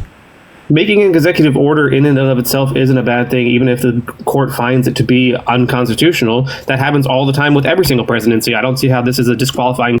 I just kicked him. There's no point, right? He's just gonna say the same thing over and over and over again about how I just don't feel like that's a big deal. I don't feel like it's a problem for the president to do. I just disagree with the lawyer I'm talking to about whether or not that's legal for the president to do. Yes. Never mind the most illegal thing that Donald Trump has ever done as president, which is this $1.776 billion fund for his associates. Go watch Legal Eagle's video on YouTube. That's my resource on that. He lays it out nicely, and I have never seen that guy so mad. Holy shit. He's amazing. I haven't seen it yet. He said that heads rolled for less during the French Revolution. Gosh. That's what one of the biggest legal authorities who speaks candidly and calmly and factually in neutral tone about this stuff on YouTube. He said heads rolled for less during the French Revolution. I have never heard him speak like that. But we've never seen Trump do something as illegal as he did last week, because it's new lows or new highs every week, depending on which side you're on. And the previous caller just absolutely doesn't care one little bit. Hello, Law of the Wild. We got another lawyer in the chat, another lawyer friend of the show. Bob. How you doing? Today might be the lawyer episode. We're going to talk to Stretch if you want to stay on, Di. Up to you. Thank you. Maybe just a little bit. Sure. Up to you. Stretch, how old are you? I'm 50 years old. All right. You support Trump? Yes. Why? Well, I think I appreciated the last, I guess. The ideological difference is we understand constitutions don't lead governments. Elected leaders do. So you can sit there and say, well, unconstitutional and unconstitutional. Even the elected leaders, though, the elected leaders have to follow the Constitution. You understand that, right? They swear an oath to it. You understand that's not the case. That's absolutely the case. What are you talking about? Let me give you an example. Thomas Jefferson drafted the Constitution. That's not true at all. Oh my God. And then he bought land. Where is it in the Constitution a president of the United States can buy land? Oh God, we got it. Wait, hold on. God. Stop, everybody, stop. We need to do it again. Stretch. I think today is the three branches episode. Stretch, what are the three branches of the government? Yeah, legislative, executive, and judicial. Fantastic. I'm glad. Where did you serve in the military? I didn't. It's in the Constitution. Trump's a draft dodger. Because he's a draft dodger? What is Trump's birthday? I don't happen to know. It's June 14th, the same day as a United States Army. You know, you guys should know because. Wait, I have a question. Caller, Stretch, I have a question. That was Stretch, I have a question. Stretch, I have a question. I'm not going to hold on. I'm going to ask my question because you're moving on to a bunch of stuff. I have a very specific question. You asked me if I served, and then when I said no, you brought up. You then asked me why I have the sign. Do you think that whether or not I served has any bearing on whether or not Trump is a draft dodger? Absolutely. So if I had served, would that somehow turn Trump into a draft dodger? Because you might know, how was the draft determined? Well, he was drafted 5 times. He had 4 exemptions. How was the draft done? How was it done? Come on, you know history, right? So, what are we talking about? What is this? Yeah, selective maybe the service. attorney can help you out. It's not how even the draft done. Hey, why don't you shut your face there? Oh my gosh, is that a giraffe? Come on, help him out. How was it done? And I apologize too. Just a heads up, I tend to, for some reason, bring the misogyny out in people. Right? How was it done? Yeah. You're yapping and blabbing. Answer the question. I think we're trying to answer the question, buddy. You don't know how the draft was done? That was done by a lottery that was broadcast by birthday? He was selected 5 times and exempted 5 times. What? So you don't know how the draft is done. So we got that because you couldn't answer it, neither could your attorney. So it was done by lottery. The lottery was done by birthdays. Trump's birthday is June 14th. What's the draft number of June 14th for the draft? Dude, this is the most impressive sea lining I have ever seen. The fact of the matter is that Come on, the cases matter, don't they? What matters about the 3 branches of government. Come on, do your homework. These specific details don't matter. What matters is that Trump's personal lawyer, Michael Cohen. Come on, what are you doing? Why are you making baby noises? Are you okay? You having a stroke?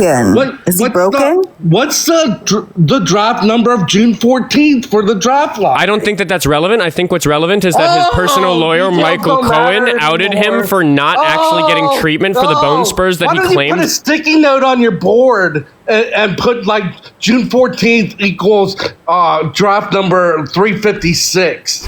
That's the only knowledge you have? Yeah, why is that number important to whether or not his reason Will removed him. I don't know why. But I'm going to trust Will on that one. We're going to talk to... I'm going to give a quick commercial for myself. I'm going to say that if you haven't already, you should go hit up the link tree in my bio and follow me on the other platforms for free. It doesn't cost a dime to help me out in that way. And if you have a dime you want to spare, you can spend it to my vape. You can send it to my Venmo, buy me a coffee, Cash App, or what's the other one? Patreon. And I do just have to give a shout out to all the people who are supporting in those various like monthly ways. I have like monthly supporters on YouTube and on Facebook and some on Patreon and buy me a coffee. So like if you have that continued support, like that number goes into a spreadsheet and I can kind of semi-trust that that's like income every month. So that really helps with me like quitting my job situation that's happening in my life because this show is time consuming and I'm quitting my job for it. So thanks so much for that. Di, how you doing? I'm all right. Today's an interesting one.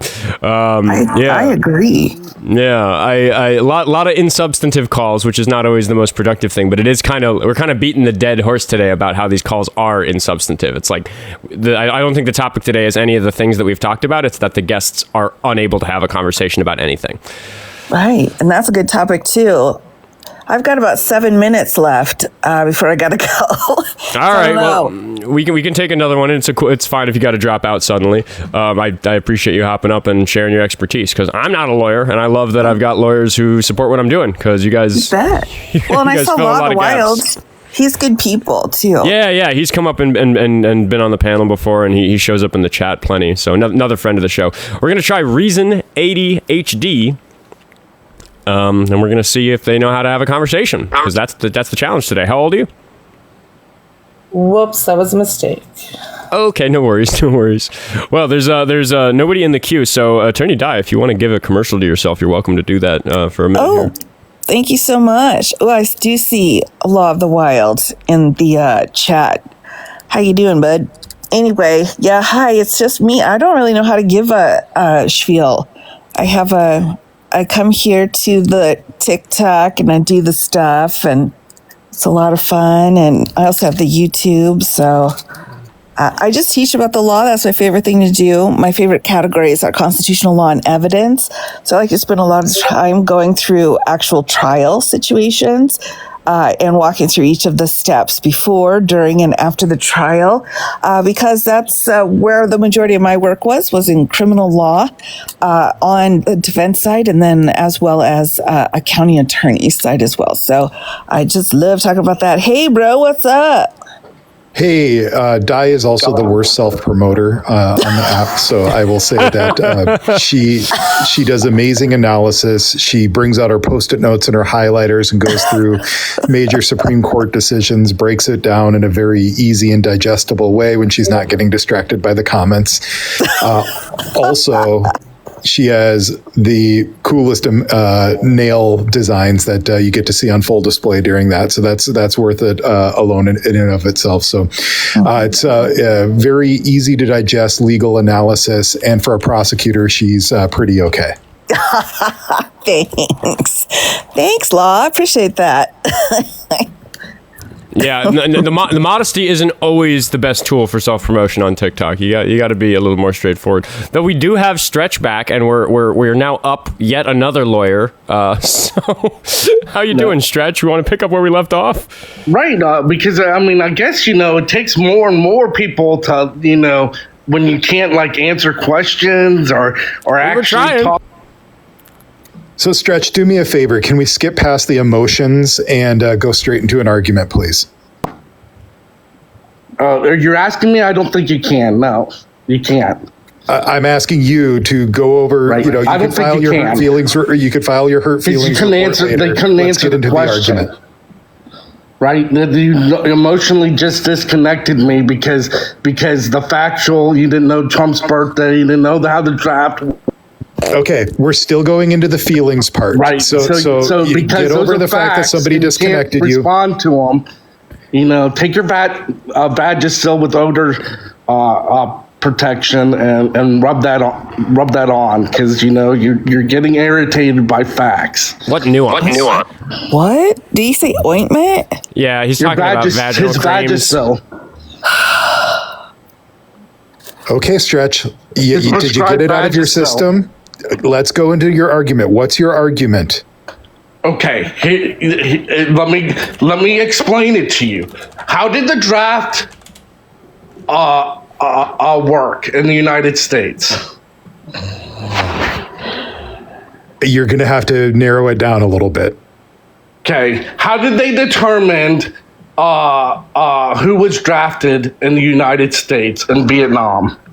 During Vietnam, there were selective service random identification numbers that correlated to birthdays. Correct. What's Trump's birthday? I don't know exactly. You guys whined about it a long time. You whined that he was having a birthday parade just real when quick, it was Stretch. the 250th Is birthday this the of guy the that United wore States the Army. human They're one skin and the in same. Men in Black? Trump's Do you remember birthday that? and the United States Army's birthday. I do remember that. That's this guy here. What date is that? It's in June. I don't worship the guy. I don't what's the celebrate his Army's birthday. birthday? So why don't you just? What relevance does the actual day of his birthday You're have going to to your talk the argument? draft. What's the U.S. Army's birthday? Need some sugar water. U.S. Army, June 14th. Okay, what's Trump's birthday? I'm guessing you're going to tell me it's June 14th, and you're going to have some very happy, fun time rubbing yourself out to that later. What is your fucking point? Ew. It was actually for the United States Army. I think, do we have a numerologist on the line? Can I not make it so now through you know one live Army's without people birthday talking and about Trump's balls? birthday Can is I do that, on the please? same day. So you learned something new. That's great. Now, what was the draft number associated with June 14th? Are you getting into numerology? I don't know. It sounds like What was the draft number of June 14th? This is really important. Take your because- motion, sit back, and calm down. Okay, I just need you to answer this because it's going to determine how big of a fuck I give about what you have to say. Are you getting into numerology? Look it up because you don't know it. Specifically, yes, Or we say are. I don't know and yes, ask. we are genuinely trying to understand your position. Can you please explain to us if it is important? Hold on. No, I obviously can't because you keep muting me. Law of the Wild has been muting you. I don't personally use the mute button. It's one of my rules. So He's the allowed to, though. question I give him is- permission. And maybe you can go like phone a friend or do a 50-50 or whatever. June 14th is associated with what draft number? The fuck is Okay, he Stretch, talking about? I will answer There's your a whole question. chart on it when they did the drawing. Yep. Come I will- on, you know I will this. answer your question, but I need Stop playing you to answer stupid. mine first, please. Stop playing stupid. Go ahead and answer the question. June I need you to 14th answer my question associated with first. What draft number? Does the number have any significance to your argument? Well, maybe if you would actually answer the question, you could find out. I'm objecting due to relevance, so I need a ruling. Does the number have any relevance to your argument? Just say I don't know. You don't know it. It's 356. Wow. 356, right? a long journey. And what happens That's a really if you long add, journey. if you add 614 Now, when was to 356? Do you get the mark of the 356 called beast? for Is the that where we're going? When don't was want the mark of the 356 beast. called for the draft? I want to get the one that goes through the wheat When was field. 356 called for the draft? December Come on. of 1969. Wait. I want to try something. Guest, are you able to No, answer? 356 wasn't drafted. Guest, please, can I ask you a question? 356 wasn't drafted. Guest, can I please ask you a was question? too late of a draft number. Guest, can I please ask you a question? So now you know. Guest, can I please ask when you the a Army's question? birthday is. Excuse me, When Stretch. Trump's birthday Hello? is. How the draft was done. Stretch. What the Are you- draft are you number listening? and what that equates Can you hear me? to. And Stretch. the fact that Trump's draft Stretch. number wasn't. I have a question, wasn't please. called. Can I please ask a question? Yes or no? Sure, ask a Okay, question. I don't know. You're just talking about numbers and math, and much like when we talk about details. the government. Do I need to put it on a post-it note? I just need you to listen to me for a second. Can I 'cause when put we it on a Post-it when we, note on when a we talk chart about the for you? government on this show, I ask about the three branches of the government. Now we're talking about bottle. numbers. So I just want to check if you know how to do basic math. What's 31 times 5?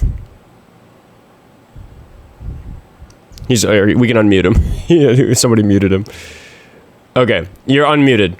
You have to click the button. You've been sent the invitation. What is 31 times 5? 155. Okay, I just checking. That's all I wanted. We could have done that bit a lot faster. Thank you to Elijah for sending me $3 on Venmo. He put a coffee emoji, and I will buy more coffee with that. Thank you. Coffee is so expensive because of Trump's tariffs. Thank you for the coffee money. Okay, how many numbers were in the draft? What? How many numbers? Right. Dude. I don't know, but where's Jesus? I need him to take the wheel again. So it's 366 because you have a leap year.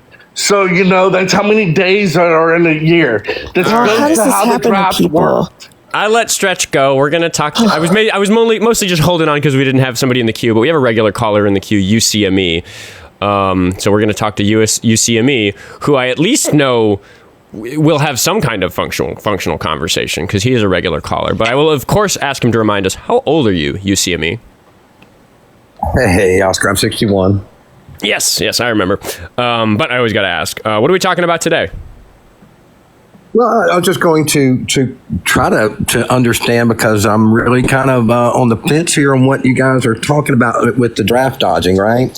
So, I guess can we develop an axiom or give me a definition of what a draft dodger is? Yeah, I think that there are lots of different ways to dodge the draft. The relevant one is coming up with a spurious medical condition that exempts you from the draft, which Trump did with his bone spurs.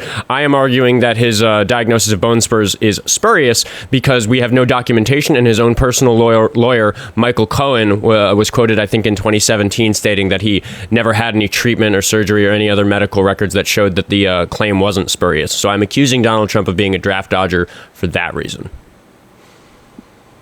Okay, all right. So is there another term? So I would kind of, in my mind, be right or wrong, consider somebody a draft dodger as a derogatory term, like they just didn't go or just didn't do it, but you're also including medical exemptions and any other exemptions that anybody legally fought to not have to be drafted. I'm talking specifically about what Trump did, and I'm saying that it meets my burden to call him a draft dodger.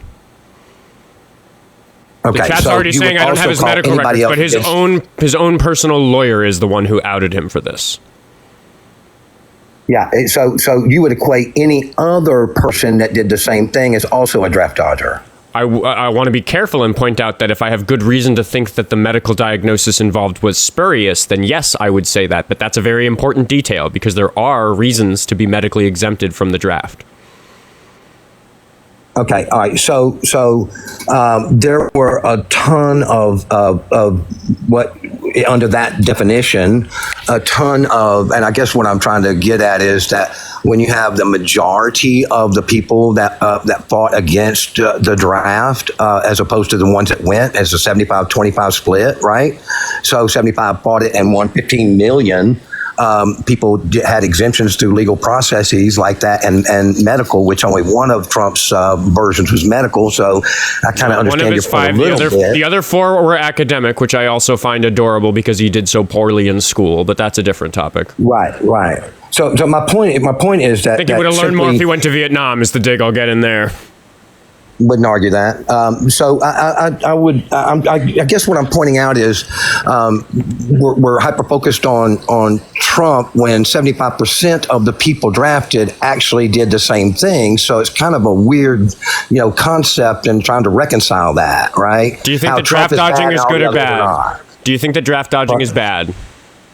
I think, that's a tough one to answer. So, yeah, if I had to answer yes or no, I would say yes, but I would also include the nuance to it that lots of people, I'm not going to fact check your number because I don't think it matters. I agree. Lots of people dodged the draft. Do you think that we should hold the president of the United States to a very high standard in how in their life they have engaged with the U.S. government and the laws? I mean, absolutely. But at that time, he was not planned to be president of the United States. Yeah, but what I just asked is if we should assess whether or not they've been lawful and had a respect for the U.S. government throughout their life. I think that's really important as a part of a character assessment of a candidate.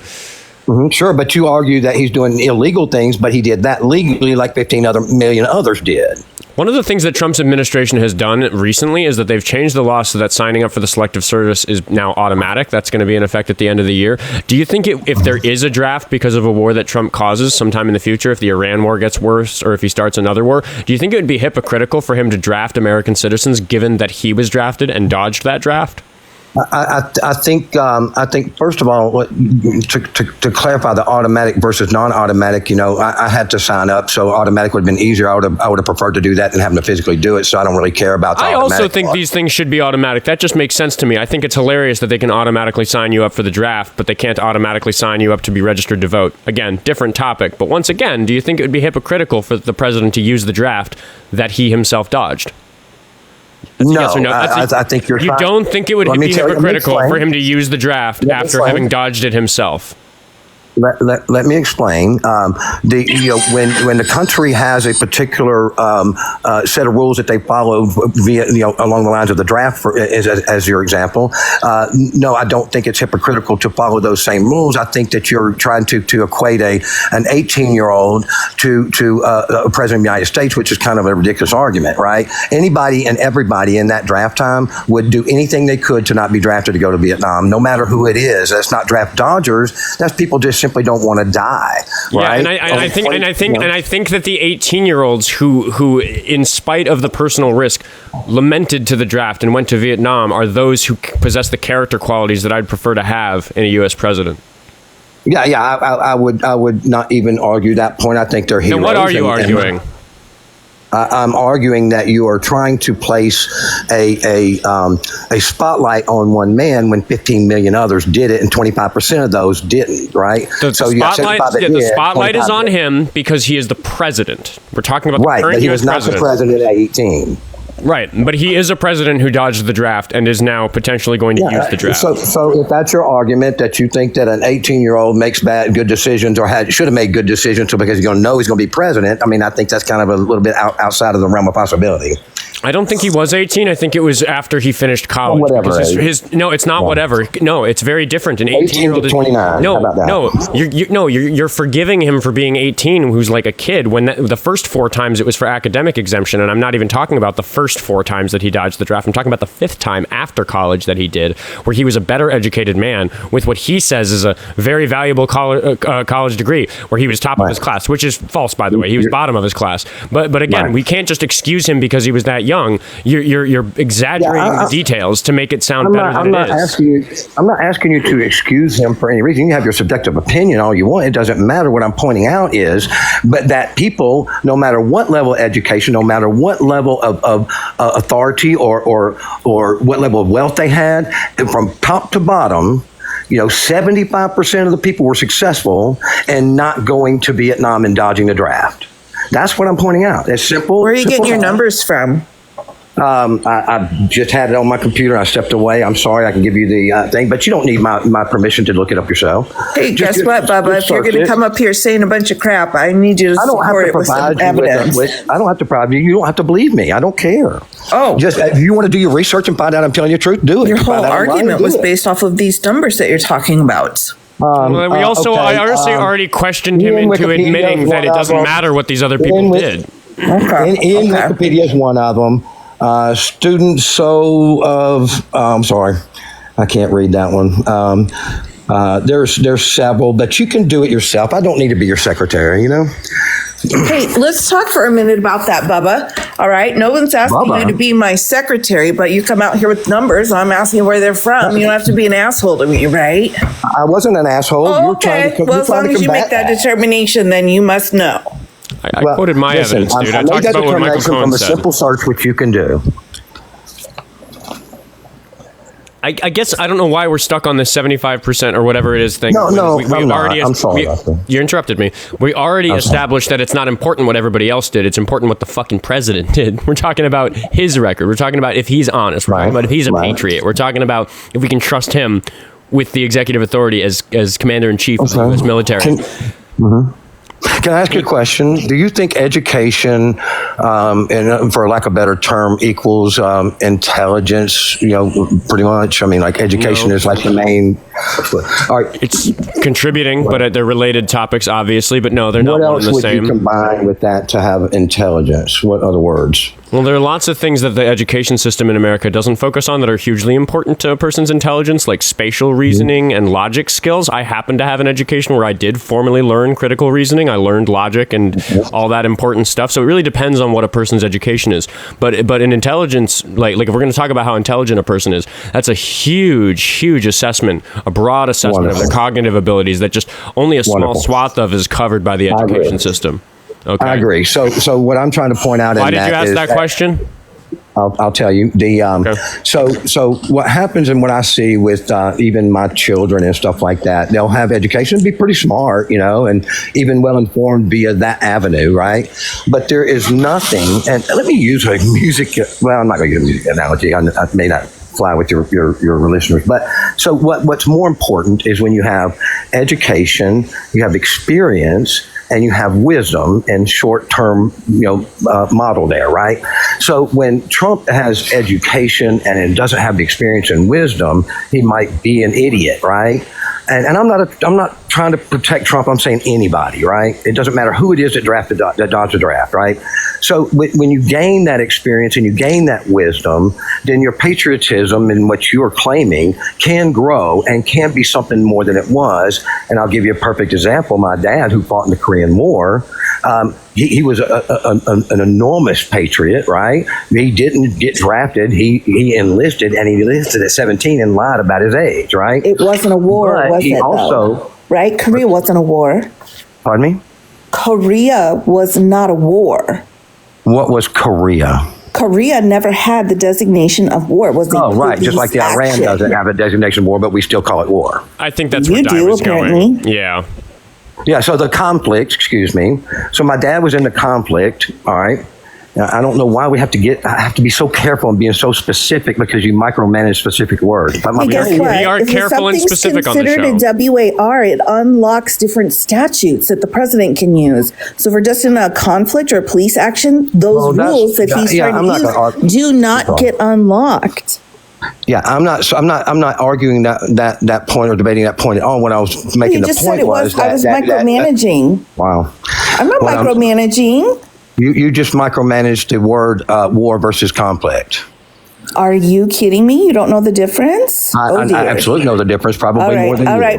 Okay, my bad. When you learn about it, you can tell me all about it. Okay, great. I'll be happy to not do that. So anyway, what I'm pointing out is that Trump could have. I'm not saying he did. He could have, and you have to give some point of acknowledgement that from his young age when he's dodged drafting to now, there could have been something that changed in him that with experience and wisdom that makes him more patriotic and not wanting to dodge the draft even now, right? So I don't know, but the main point is that everybody did it. 75% of them were successful. Even the 25% didn't want to go. They just couldn't beat it in legal terms or medical terms. I still am just feeling like you're just repeating the same details, but as the chat is pointing out, you're not really landing the plane. I don't really understand your argument. The point is you're calling Trump a draft dodger. Because he dodged the draft. But you're not calling everybody else a draft dodger. Yes, they are. They dodged the draft. They're draft dodgers. You shouldn't be the president if you dodge the draft. Right. You shouldn't be anything in political view if you dodge a draft, right? I wouldn't argue that. No, I'm specifically talking about the president, and I don't think that we should elect draft dodgers to be the president. Yeah. So when you elect a senator that works his way up, then when he gets to that point where he's running for president, you go, nope, you're a draft dodger.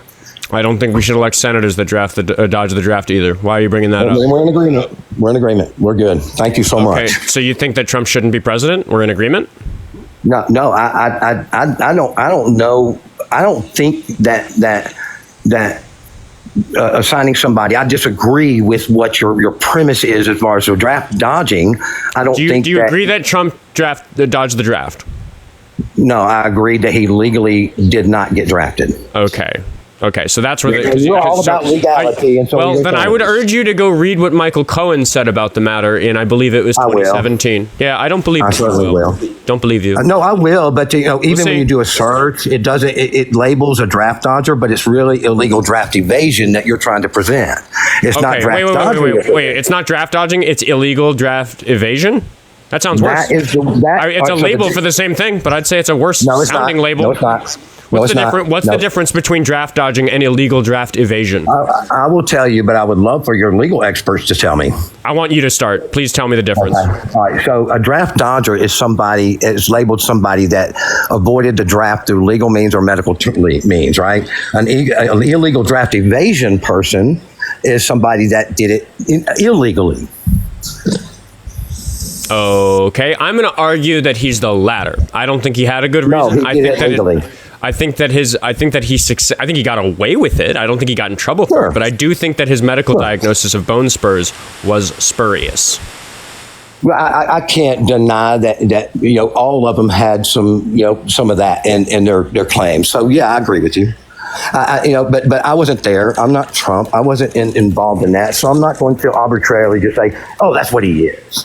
Yeah, I mean, the difference between the legality of it would be whether there was a fraudulent statement or misrepresentation made. Or just not showing up. Well, correct. But as far as within this context, it would be if he knew he didn't have bone spurs and said that he did, then that would be fraudulent. That would be illegal. Now, whether somebody can prove that, we're speculating. But I think the fact that he played basketball and football at the New York Military Academy up until his graduation when he registered for the draft, I think adds at least some speculation to the credibility of the claim of bone spurs. But to your point, there was never legally adjudicated. Yeah, it's suspect, and I'm not arguing. I'm not arguing the suspectness of any of them that did that same thing, right?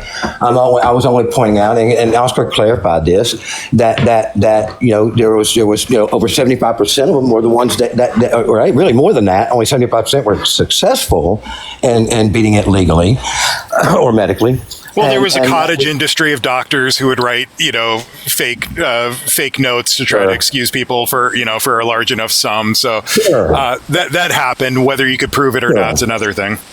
Sure. So basically what we're saying is subjectively, Oskar thinks that he's a draft dodger. Yeah, I'm happy to admit, just for clarity, that the prompts are always kind of like as short as I can write it to get it to fit on the sign. I'm not as certain about this as I am that he's a rapist or something, because that has been adjudicated. Law of the Wild just pointed out that, he's not adjudicated for doing it. I'm just making the accusation. So I'm willing to give that grain of benefit of the doubt. But for the reasons we've listed, it's highly suspicious. And in the court of public opinion, those things matter when we're selecting a president. Well, your sign is a statement of opinion. It's super, super interesting here. What's your name again? I can't even see it. Oh, you see me. That when Law of the Wild was talking to you, you had, good listening skills. But when I'm talking, you don't. And you can't use that when I try to say things, you talk over me. But with him, you didn't. That's interesting. You can't do that. Y'all have done that to me on the show before. And then what you'll do is you'll give Oskar the same kind of thing that you're accusing me of when you're talking to Oskar, and you'll talk to me in a negative way. So you can't use that and be hypocritical. It just doesn't work. What doesn't work? Your misogyny? True. Your misogyny. Oh, I don't have any misogyny. Your difference of tone when you speak to Oskar versus speaking to me. That's because I match energy. I wasn't sure if you knew that or not. How about this is kind of a waste of a conversation. I was just pulling it out for the chat to note. You can always note that when there's a male lawyer and a female lawyer, you can always see the same thing. We don't need to sit here and argue it. The audience can judge. The audience can judge your demeanor. But I will just ask, sounds like we're talking in circles about this whole draft dodging thing. I think we agree on some stuff and we disagree on some stuff, and you're kind of just not landing the plane on what our disagreement actually is. What are we talking about, you CME? Well, I think I landed it, and I think we came to an agreement. Whether it be a concession both ways or not is irrelevant. I think we landed it, and I think I got my point. Here's budged on anything. Huh? I don't think anybody up here has budged on anything. Yeah. Neither have I. But you didn't. You did budge on it because you just said you admit that it's subjective. I clarified the level of certainty I have when I make this accusation. which I often do on the show, because people give me sign ideas all the time that are like 20 words long, and it's like, no, dude, I literally write these with a big Sharpie. Like I understand, but your sign is objective, right? It appears to be. It's what I believe. It appears to be objective, but in reality, we've argued some of the facts around that, and the conversation's not going anywhere. So I guess I'll just clarify, you see me. Pick a new topic, because this isn't going anywhere. Yeah, I'm good. That's all I had today. I love watching your show. I enjoy you, man, and I appreciate you can give me time. I do appreciate you too. I'm going to let him go. And UCME is a very interesting caller to me, because he does seem to like me. He does like the show. He comments on my Instagram videos, and he's not always opposition, but yet he calls in, and it's always the same kind of like word salad, not landing the plane. And he has a really hard time admitting that he's wrong about anything. Like, even if it's just a little minor detail, I've noticed psychologically he just struggles with like, oh, you said the wrong word. And he's like, oh, I meant it this way. And then it's like, well, no, dude, you're just like, just admit you're wrong and move on so we can have the conversation. I want to thank you for allowing my male privilege to still be very prevalent. It is a very kind sacrifice that you make. Well, only for you, because you're my bro, but that's it. Hey, it's all friends on the panel for now. Somebody in the chat's asking if we're only doing opposition. It is the last 20 minutes of the show, so technically not, but I am going to skip Jay Geekman because he's already been up today, and we're going to talk to Cindy M1198. And we're going to see what she is interested in. But before she goes hot on the mic, I will thank Michael for sending me $10 on Venmo with some emojis that suggest he wants me to spend it on coffee to drink while I'm doing the show. And Dawson also sent me $10 and said, never donated to anyone before, but I really enjoy what you do and want you to quit your job and do what makes you happy. Thank you so much, Dawson. And also to Steven, who became a member on Patreon during the show today. So thanks, everybody, for the continued support, because I'm very excited to announce quitting my day job, which I'll talk about in a couple of weeks, because that's kind of mostly planned already, and the donations make me feel much better about that happening. So thanks, everybody. Oscar, and everybody, we've got almost 400 people in here. Did I step on you, Di? I'm sorry. No, you certainly did not. Go ahead. We have almost 400 people here, and the likes are a little bit low. If everybody could tap the screen, fill up the bar just 2 times, that should get Oscar close to 150K and push it out in these final 20 minutes of the live. And W. Oscar for being able to at least quit the day job and dedicate some more time to this. I love what you do. Yay, me too. Thanks, guys. It's I just keep saying it. I'm just so thankful. Like, it feels like such a wildly incredible privilege that I get to take this seriously and really dedicate all my time to it. It is my day job. 10 o'clock I go live. It's usually 5 or 6 o'clock before I'm done doing the social media work of getting all the clips edited and uploaded and all the stuff that's keeping the fire burning. I passed 50,000 followers on Instagram like at 2 a.m. last night, so I was up late. Oh my gosh, drinking beer. I managed to get the Social Blade like odometer rolling over clip where like me and a buddy were like, yeah. So like, it's absolutely crazy. So yeah, just Instagram's tough. That's good. Yeah, I'm like dominating over there. Facebook just took off. I'm growing faster on Facebook than I am on Instagram right now, because I auto cross posted all my videos to Facebook, and they got no views for like a couple months, and then just randomly it took me like a week to get my first 1,000, and that was like a month ago, and now I have 15,000 on there. So my total follower count, even though it's only like 8,000 here on TikTok, is approaching 100,000 across the platforms. It's growing thousands every day. And I'm going to invite the friend who watched the odometer roll over last night. Yeah, I was going to say, you brought up the Social Blade. That's rich. Well, did I say we? I think I said we. It was your idea. No, you said me. I grabbed the Social Blade. That was me. I found the Social Blade. Well, it's because I was being a shitty host, and I was sitting there staring at my phone watching it roll over. So you were like, come on, let's just open the ticker so you can watch it. I'm literally there. I'm like, we're there to write. And I'm like, please, can I get your attention? You're just locked in watching those tickers. We did plenty of writing.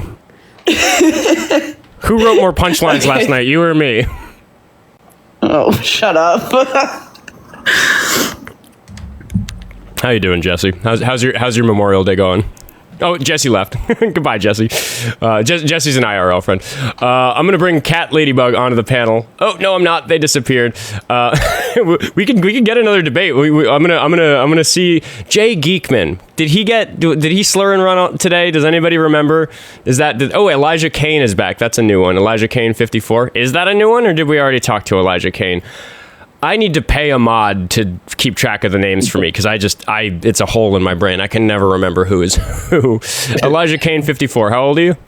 I am 36. I was a friendly earlier at that. You gave me like 10 seconds. Oh, yeah, sure. What's up? Yeah, no, I just, you made a statement earlier on when I was saying that I thought that a good talking point would be to talk about how the Trump administration is destroying the environment and how I think that's a really important thing. And you made a statement saying that you don't want to give that as much attention because, like our democracy is at stake and all of the fraud, which I don't totally disagree with. But I think that the environment is a really, really serious issue because, once you contaminate the boundary waters, once you clear cut a forest, like that doesn't come back. Like we can put the regulations back in place that protected them before, but we can't undo the damage that's being done by the recklessness of this administration. Yeah, I think you make a good argument for the fact that environmental concerns are the sort of thing that even, maybe it sounds to me like you get where I'm coming from, that we need to prioritize these big issues, but because there's irreparable damage that could be caused, for example, to the boundary waters, we should take that more seriously. And I do agree with that. At the state level, people in Minnesota are very, very upset about what's going on in the boundary waters or what's going to go on in the boundary waters.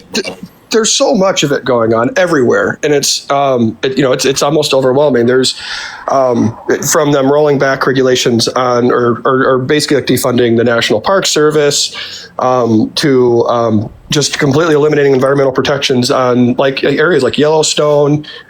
This is like the world that my daughter's going to be growing up in, and I don't want these places to be destroyed. And I live in Michigan, so I have a concern about how it could affect our Great Lakes if they're going to start opening up protected like sand dunes for being mined for hydrofracking. I mean, which aren't things that are necessarily happening right now, but he's setting precedent for those things to be okay. And well, I got a quick question for you, Elijah, just on what you're saying, just real quick here. We're talking about, prioritizing things.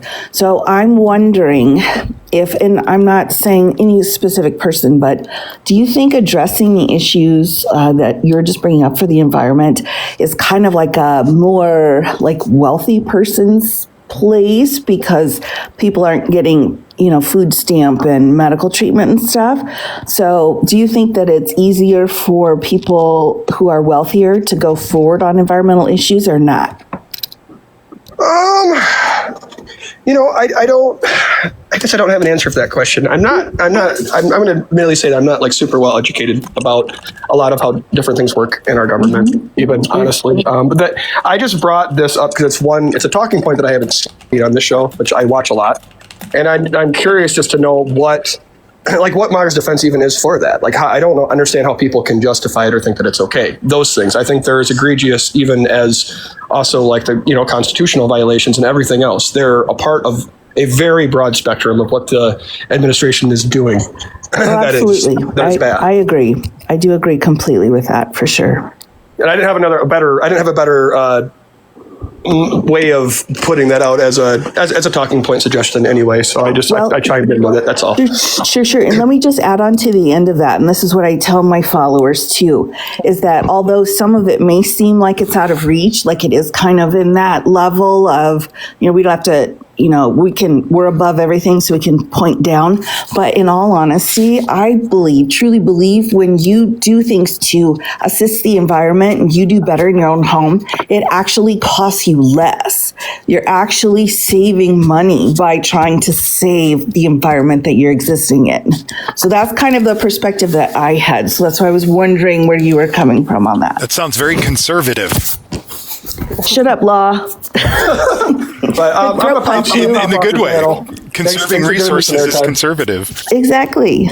Well, I mean, and I guess to like get back to my broader point about this, the thing I would say is that if you care about these environmental concerns, the most important thing is for us to sweep the midterms, which is the same approach to issues that are going on with Trump, because it's the only path towards impeachment. So in that sense, we can kind of team up, whether our concern is directly the environment or directly Trump. Obviously, my concern's both. I think your concerns are both. So once again, get out and vote in those midterms, because I'm so concerned about them not being free and fair. That's the biggest thing right now. Like what do I care most about in American politics right now? It's the midterms being free and fair, because all these things that Trump's administration are doing are widely unpopular, but it just doesn't matter if the midterms aren't free and fair. Well, and I think, it has to be a big tent approach. I think one of my criticisms of a lot of Democratic messaging is trying to tell people what they should care about rather than speaking to the things that they already care about. And if you're an environmentalist, speak to the environmentalists about how important it is. If you're somebody who's crushing under the weight of inflation and increased prices, you've got to speak to them on those terms. So it's got to be a comprehensive approach at speaking to people about the things that they already care about, rather than trying to push them into caring about things that aren't on the front of their mind. Well, and I have to constantly remind myself to think that way when I'm talking to the guests, because I have to ask questions like, why do you want Trump to be president? What do you think about life in America is going to improve if you vote for him or if he stays president or whatever the question is? And that really gets to it, because at the end of the day, we are talking about what happens in America. We're talking about hypothetically what happens next if Trump stays president, or if he gets impeached, or if the midterms are unfair or whatever. I think we all see that. Geekman's in the chat. I'm pretty sure he's ops. I think we're going to get one snappy call at the end if you guys want to stay for it. I'm going to bring him up and check how old he is. How old are you, Geekman? 19. How we guys doing? Doing all right. I remember you from earlier. You were friendly? Yes, I was. Okay, sorry, I misremembered who you were. Welcome to the panel. Yeah, you call me Jazz or Jay. Jazz. Nice to meet you. Yeah. Guys, I'm up. People keep saying I'm afraid to come up, but I had a few questions about the just the draft dodger.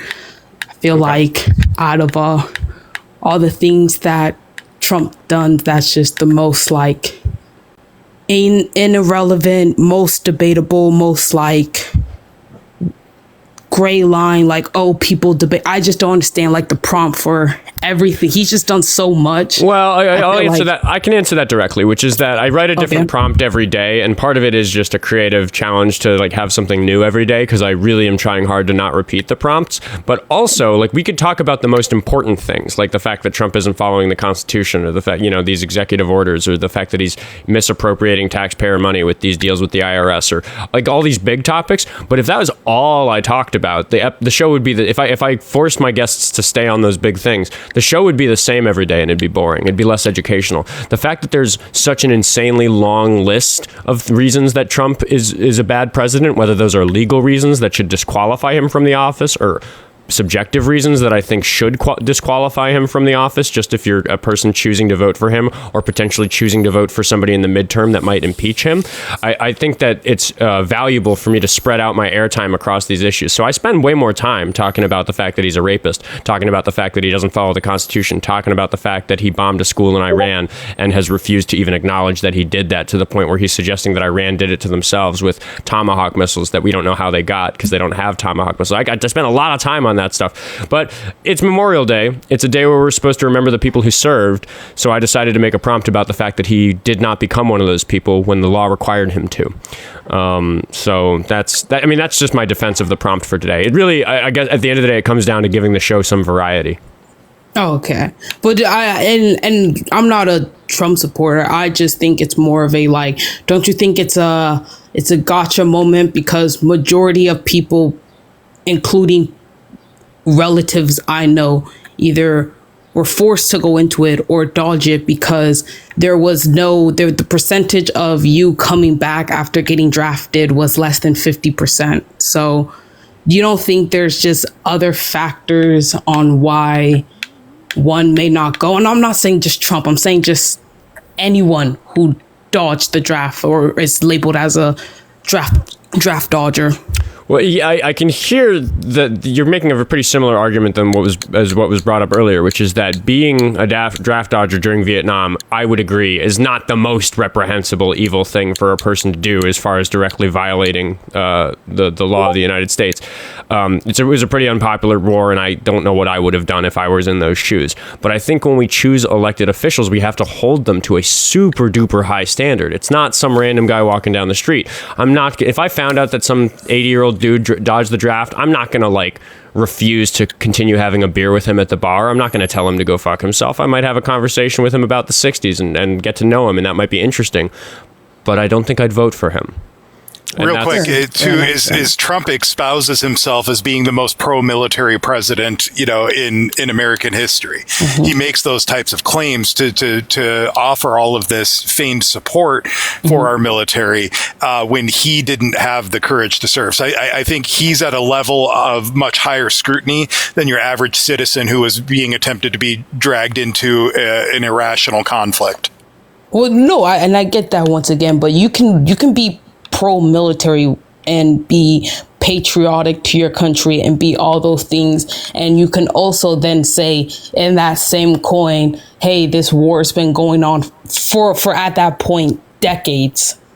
It's now like you can be patriotic and still have that conscious mindset I think the maybe this specific isn't complaint here is that as commander, and I think the specific complaint against Trump here is that as commander in chief, he is espousing this belief in the military chain of command, which you find yourself at the bottom of if you're a draft dodger, and it's hypocritical for him to want people to do that when he's at the top, when he didn't do that when he's at the bottom. He didn't follow the orders at the end of the day, right? Actually, amen to that. I actually do. I do agree with you on that. I just wanted more. How can people trust him as a leader? Yeah, like if he. Well, no, it's.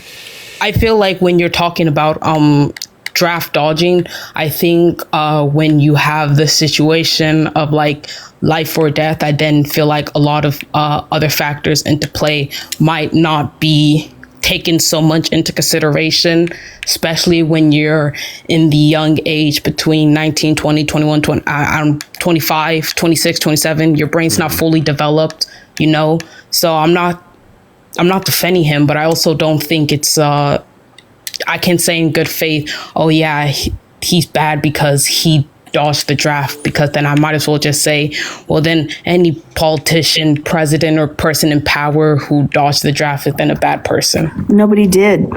You're saying Nobody no else politician in this who currently elected dodged the draft? I'm saying when you're talking about the president of the United States, right, which is his role, nobody did it. So I think also, too, to remember he's a very, very unique creature. I don't think you could go out and say, oh, you dodged the draft to some, Joe B.O. somewhere and be like, oh, that's right, you're a bad person. No way. I agree with you on that. But we're talking about the president of the United States. Yeah, I mean, he lied, he dodged, he doesn't care, and that's a violation of the Constitution. So I think it's a little different. He's got his own little world going on. Well, particularly when he is sending other people to go unalive in foreign countries. I could respect it if he dodged the draft and then was somebody who was anti-interventionalist and wouldn't send other people over to fight. But he's doing the opposite. He dodged the draft because he didn't want to serve through whatever means. He bone spurs, whatever. He was obligated to enlist, and he found a way to not do it. If he carried that energy over his presidency and said, I'm not going to send people over to foreign countries to unalive unless there is a direct threat to the United States, I could respect that at least. But he's doing the opposite. He says, I'm not going to go serve, but I have no problem issuing orders that put young Americans over in the capacity that they're going to serve, and they're at risk of dying, and some have died. I'll add, just while I have the floor for a second, that, in terms of like assessing whether or not this is a good prompt, we're in the middle of what might be the most nuanced discussion that's ever happened on this show. So we're actually getting to the nitty gritty about how we feel about executive authority and what it means to be commander in chief. So I think that the prompt worked, even if it is just kind of a simple. I don't hate it, Oscar. You're in Minnesota. We love fishing here. You don't fish with the same bait in every lake for every type of fish. You got to cast a different. Well, I try something new every day. I don't understand that metaphor, but I guess I'm more understanding. He's commander in chief, correct? Yes. A crappy one, yeah. A crappy one at that. But he's still commander in chief, correct? Well, I mean, he's a crappy essayer. Yeah. May I speak on the fact that he's commander in chief, real quick? Hello, Raven. Welcome to the panel. Hi. Hello, welcome. Hi, nice to meet you. I'm a veteran, so I have a little bit of perspective from a veteran angle here. And personally, draft dodging isn't really a big deal to me, because if you don't have the gall to be in battle, I don't want you there. So it's not really a big deal to me. But now if you put somebody in a leadership position over me who doesn't have the gall to go to battle, but now is commanding me to go die in a war for oil, the morale's just not going to be there. I'm not going to be a soldier anymore. Well, see, that's my point. I think when you're talking about going to war and Golgi, you can't say the best politicians are a P3 privateer or I'm just an E3 or an E4. You know, you would probably say the best and he doesn't even have a degree in political science, but you'd probably say the best politician is someone who has a degree in that field. So I don't know how you can hold them to a certain standard where the president. You don't think you can hold the president? No, I'm not. I'm saying draft dodger in general. Well, see, I'm confused because I don't think draft dodging anyone in power. In general. I'm saying anyone in power, not I'm just saying, Trump. I think anybody with the authority to send someone to war should not be a draft dodger. They said at the time, the greatest in the world. Thank you. Hey, James, watch the background noise. And how old are you? He's listening to Trump right now. Well, hold on. I need to hear his turn answer. that crap off. How old is he? 67. James. Can you get rid of the background noise? Oh, yeah. I'm watching the president right now. Okay, yep. You're on my show, so we're trying. Yes, yeah. I understand that I'm not perfect, you know. That's okay. I'm just... And that's what I'm trying to say, you guys. Oh, my goodness. Because unfortunately, I am a Trump supporter, and I understand you people don't like Trump. You people? Okay, I'm talking, so don't. Yeah, but be you rude. you were being rude to us by calling us you people. No, I wasn't. I'm telling you. Didn't my you just say opinion, you that's people? all. Yeah, let him continue. Let us you don't people be tell quiet, me, I guess. JG, what to do. You don't do that. This is going to be my experiment in a crowded panel. I'm just wanting to hear someone's nope, opinion. You're still doing it. So Let someone I'm talk. go ahead and head that's all out I'm saying. because You you're very interrupted him rude, before he could speak. and I Let him don't talk. want to deal with a rude child. So I'll And catch you you guys are later. rude. Thanks If you for think having he's me. rude, let him Love you, finish. Di. Say what you need to told say. me No to one talk. interrupts you when you speak, even if someone thinks you're rude. No one. What's going on? So do you want me to talk, or do you want somebody else to talk? You're the host. Well, you know, the mods invited you in for something you said in the chat. I don't know what it was, so I will give you the opportunity now to. All I said is that I said I'm a Trump supporter, and I know you people aren't, and that's okay. We all have our opinions. Okay. And I'm more about a person that's God and is forgiving. And all the things you're complaining about the Trump did this and that, okay, that's the past. Right now, he's the president of the United States. It's a big task, and not everybody agrees with everything he's doing, but you know what? He's my president. I was a Democrat my whole life till Trump. Okay? So I just think I should respect my president and let him do what he's got to do. And I think everything he's doing is the right things. Like Biden? You respected Biden? Wait, see, I'm not done. Do you think the Iranian people deserve what they're doing? You know, from the hold on, you're bringing up a lot of things. You're making it hard for us to respond to what you're saying because you've gone in so many different directions. Do you think? Well, it's just about what the Excuse war. me. It's all about the war. No, it's all about the war. You brought up a bunch of different things. So I'm going to go back to the beginning where you said that he's the president. We need to respect him. Do you think that you should respect the president no matter what they do? Depending how far away it is. Depending on your precious feelings. I'm going to levy the accusation No, it's not that about my feelings. I do think that it it's is about your about feelings because people make mistakes. because you asserted that I need to respect him as president, and then when I asked you, should we respect any president regardless of what they do, I'll give you another opportunity to answer. Why do you think it's okay for us to? Why do you think we have to respect Trump, regardless of what he's done? I already told you in the beginning. What did I say in the beginning? You answer my question. You said that it's because people make mistakes. It is, as a matter of fact, I don't know what Trump is doing at this exact moment, so it is a matter of fact that all the bad things that he's done are in the past. Should we disregard things that have happened in the past when we make our decisions about what we want to happen in the future? God forgives. I don't believe in God. I believe in the Constitution. if somebody If God forgives, why do we have a judicial system? Somebody kills somebody, God will can forgive them, because it's your right to have religion. We all have the right to have religion. I don't believe in God, so your argument's not going to have any bearing on how I feel about things. What do you suggest I do because I don't believe in God? The only thing I can do for you is to pray for you. Okay, but what do you suggest I do? How do you suggest I engage with politics if I don't believe in God? Because very quickly in this conversation, we've fallen back on your religious beliefs, and we're supposed to have a separation of church and state in this country. We're supposed to have respect for people's religious beliefs, even if they are a-religious like mine. So how do you suggest I engage with politics and dealing with the grievances that I have with what the president's done in the past when I don't believe in Christian forgiveness? Okay, so like I said, you're living in the past. You're supposed to be in the future. I'm considering the past in the present because I'm concerned about the future. I think that's reasonable. Okay, and I think my future is very good with our president, and that's my opinion. That's all. James, how do you make a determination of someone's character? I think that Trump has a lot of. That's not what I asked. Well, how do you maybe make a I can't determination answer the of someone's question. character? I can't. You know, I had a stroke 2 years ago, so it's not. It's very. You weigh all of their difficult. past actions. Very difficult for me and to you make a determination, respond. right? So we can be patient with you, but the issue we're having is not the speed or how concise you're being or how clear you're being. It's that I'm not very. Please.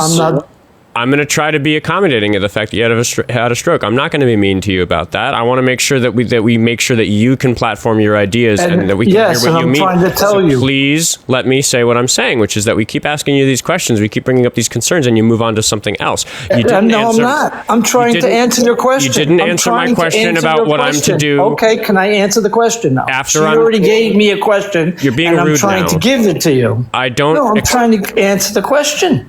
What question are you answering? Which question are you trying to answer? Because if it's not clear to me, I assume it's not clear to many people in the audience because we've asked you many questions that you haven't answered. Which one are you answering?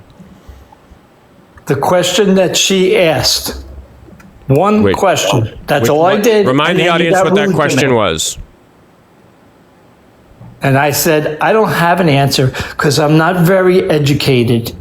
I was a hard worker in my whole life. That's a basic human skill of determining someone's character. Excuse me. Can I finish? See, no, I haven't finished. I'm going to reiterate the question because you've continued. He's not going to answer the question. The question was how. The question was how do you make an assessment about a person's character? James? I don't want to talk to people that want to overpower me. We're just trying to get you to answer that question. And I was trying to, and I gave you my opinion. I'm very sorry if you feel cornered about that. I'm a hard worker. I had a great life. This country's been great for me. So I don't have a great opinion on things because I didn't have a good education. I was a hard worker. Education has nothing to do with characteristics. My whole life. My life is wonderful. I just want to know how you determine if you like or dislike a person. That's all I'm trying to understand. Well, we already have different viewpoints because I'm a godly person, so we're going to have a different opinion right from the beginning. It's okay if your answer is that you look to God or your religion. That is the answer to the question. Is that the answer to the question? I already told you at the beginning, I'm a godly person. Yes, I believe in Jesus Christ. Do you think that Trump follows the teachings of Jesus Christ? The last 2 years, yes. In the last 2 years, one noteworthy thing that he did that I think was very, very bad is he defied a judge's order to pay out SNAP benefits, causing millions of children's families to struggle to pay for groceries. I'm not going to. This is politics. I don't want to be politics. James, what does the Bible say about welcoming the stranger? I believe the Democrats are hurting our country. What does the Bible say about welcoming the stranger? Yeah. What does the Bible say about welcoming the stranger? I don't know. I don't have the answer. I thought you were the godly one here. All right. I am godly. That doesn't mean I know all the answers. I'm not educated. If you don't how many know, times do you understand that? I'm not How can you be godly if you don't know how to be godly?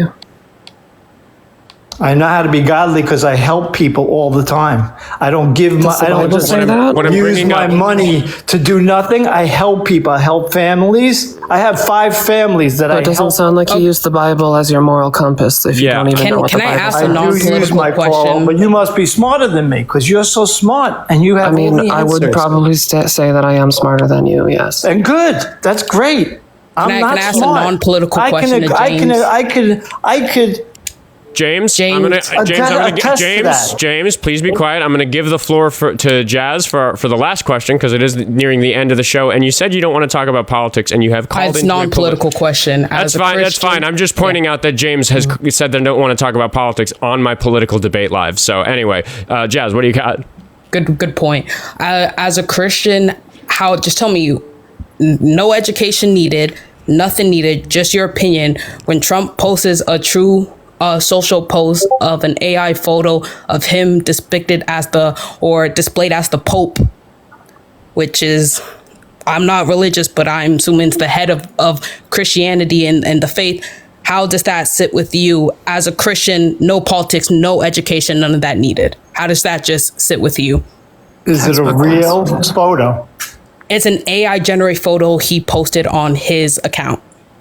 False idols is the way that the Bible refers to this type of behavior. And I don't believe that it's true. So that's my opinion. No, he literally posted it. Did that? He posted it on his account, like on his True Social account. And he said that he didn't do that.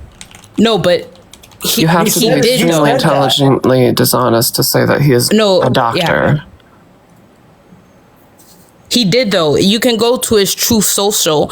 He posted. Now I think it was also on his X or Twitter. Also, he posted it on both of those social medias. But it was it was that photo, an AI generated photo of him depicted as Jesus, the Pope, or. I don't believe anything anymore on the internet right now because everything's too many lies. Too many lies. Trump himself posted this on April 12th. Do you not? I know he posted. That's what everybody's telling me, but I just don't. I don't believe it. So you're going to deny reality in order to maintain your worldview. So I'm gonna let James go because if they're just gonna look at the thing we're upset about and say that they don't believe it because they don't like it, I think that's a I think that can be the closing note on today's episode of the Oskar Quentin Show. Thanks everybody for hopping onto the panel. Jazz, you got anything before I kick you? No, this was a great show here. Let me drop in a few more roses, but no, this was an amazing show. I really appreciate it. I come in every time, it's really good and everything. Appreciate you. Thanks for hopping up. And we'll thank Law of the Wild, even though they already left. So thank you. And of course, thanks Attorney Di for basically co-hosting the show. Maybe we'll collab on this episode on YouTube if you mentioned you're on YouTube. But Attorney Di is teacupped. So I'll also say thanks to Raven and happy Memorial Day. Thanks for having me. Thank you for your service, Raven. Thank you for being you. Doing my best. All right. Attorney Di, anything before I let you go? Or are you going to stay teacupped? Okay, hold on. I'm sorry, just a second. No worries. I'm not actually in a hurry to get out of here. It's a holiday. I've got nothing to do today. Okay, I was looking for the pink balloon. There. Oh, thank you. Have a great one. Thanks for having me. I appreciate it. Take care. Everybody go check out Attorney Di. Thank you so much. And everybody go check out the link tree in my bio if you want to support what I'm doing, because you can follow me on the other platforms. You can watch the show after the fact when it's not live as a podcast on YouTube, or you can just keep up with me on Instagram, which is my main platform where I actually engage. You can, if you want to find me in the comments section, go to my Instagram account. And of course, if you want to actually support the show in a meaningful way, there's ways to donate and stuff like that. And I keep saying it. It's incredible that I get to take this show so seriously, that I get to just do this as my whole, every day I wake up and it's do the show at 10, get the show edited and up on YouTube, do the clips, do the things. And I get to prioritize that because of all these funny gifts that are floating around my head and stuff like that, because of the donors on Patreon and Buy Me a Coffee and the memberships on YouTube and Facebook, because those are allowed now. And then, of course, the direct donations. It's incredible. The fact that approaching 100,000 people care about what I'm doing and want me to keep doing it. And the handful of you who've taken it upon yourselves to support financially make it practical because I got to pay my bills. I did this for free for like a while, but I couldn't do this every day for free. I'd get evicted. So I'm so thankful that you guys believe in me and that you care about the show. So go enjoy your Memorial Day. Summer's here. Let's all take a moment to remember that we can still enjoy the country we live in, even if there's some very bad stuff happening in the government. So we should all go outside and eat some hot dogs or hamburgers or however you celebrate on a day like today. Go see your friends and family and remind them that you care about them, because we all got to take a break every now and again. And I doing this for work now, especially need to remind myself of that pretty frequently. Yeah, see, look, my dog is telling me, Oscar, it's time to go for a walk. It is time. I think it's time to go for a run. I'm going to go get some exercise, everybody. I'll see you tomorrow at 10 o'clock Central Standard Time, because that is when the show is, 10 to 12 Central Standard Time in the morning here on TikTok Live.